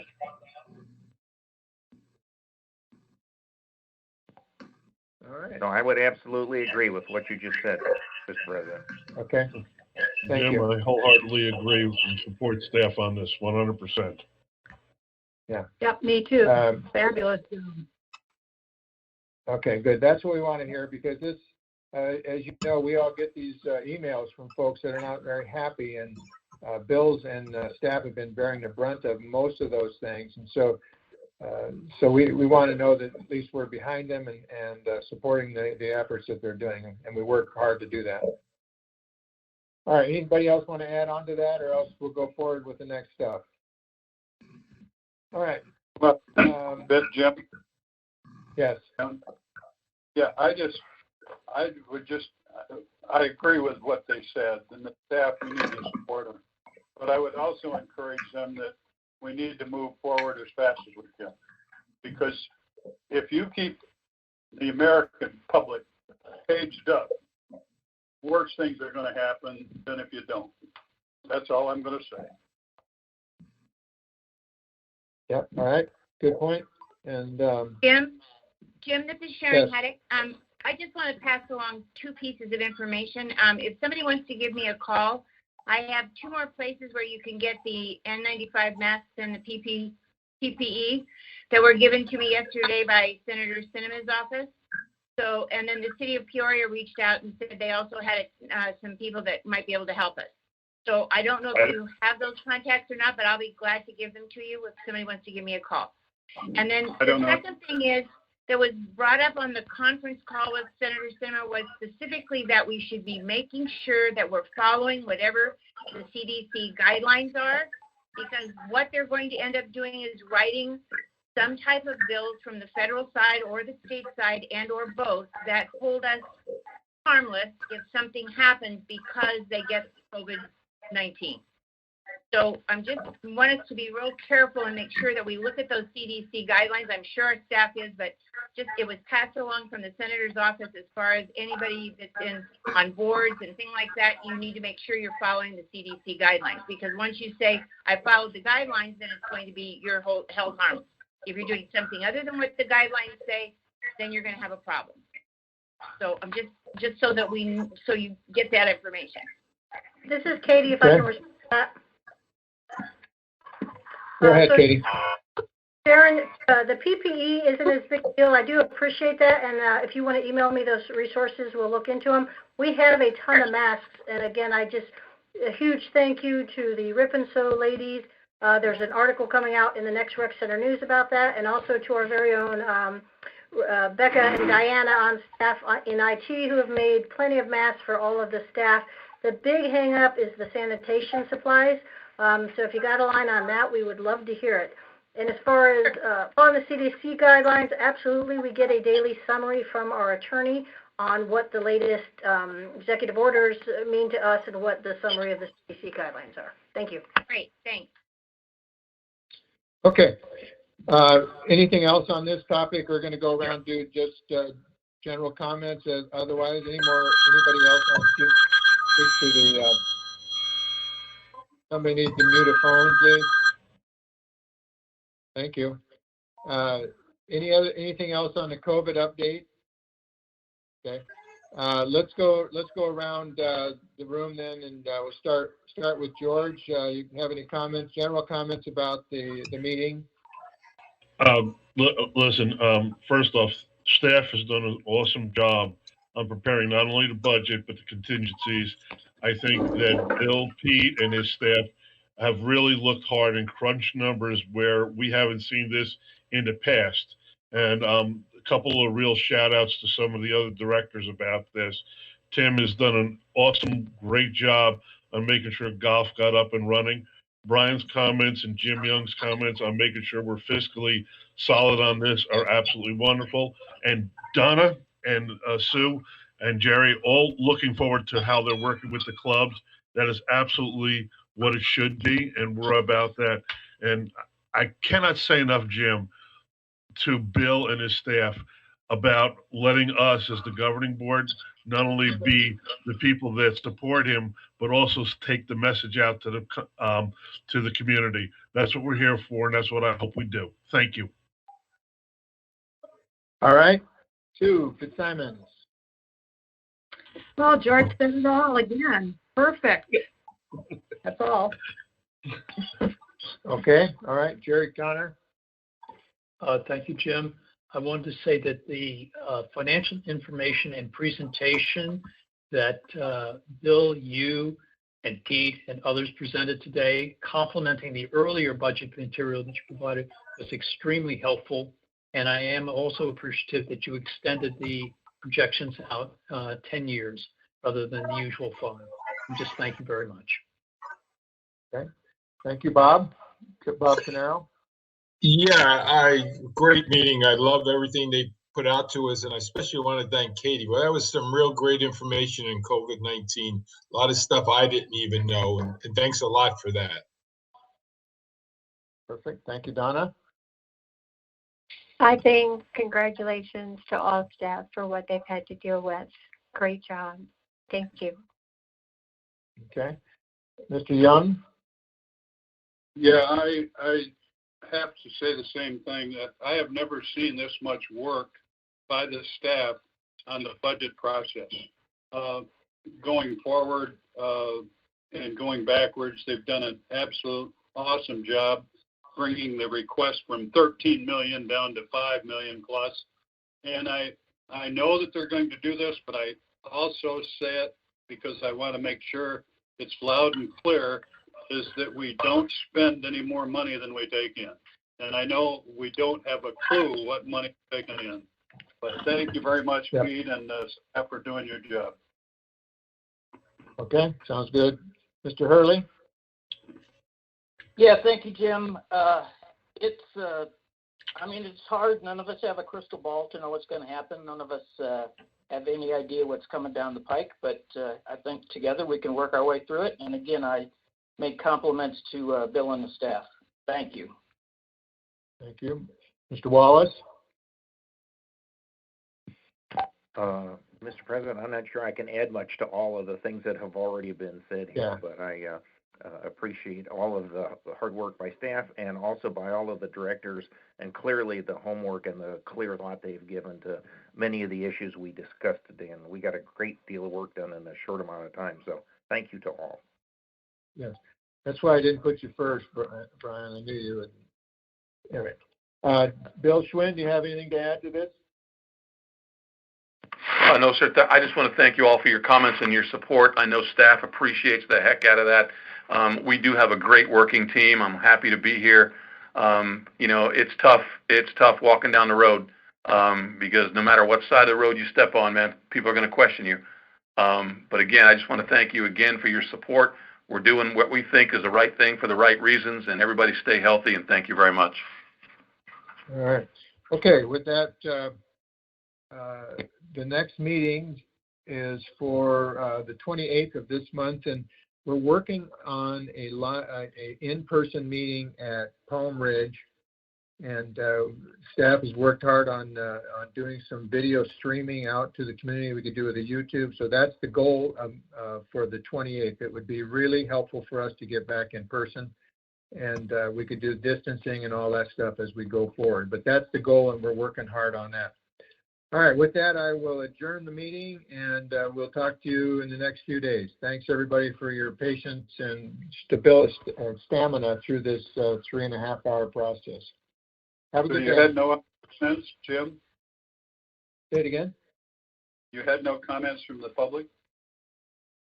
Well, I've been reading them as I give them, as I was receiving them, so I would say no. There's been nothing additional. Katie, correct?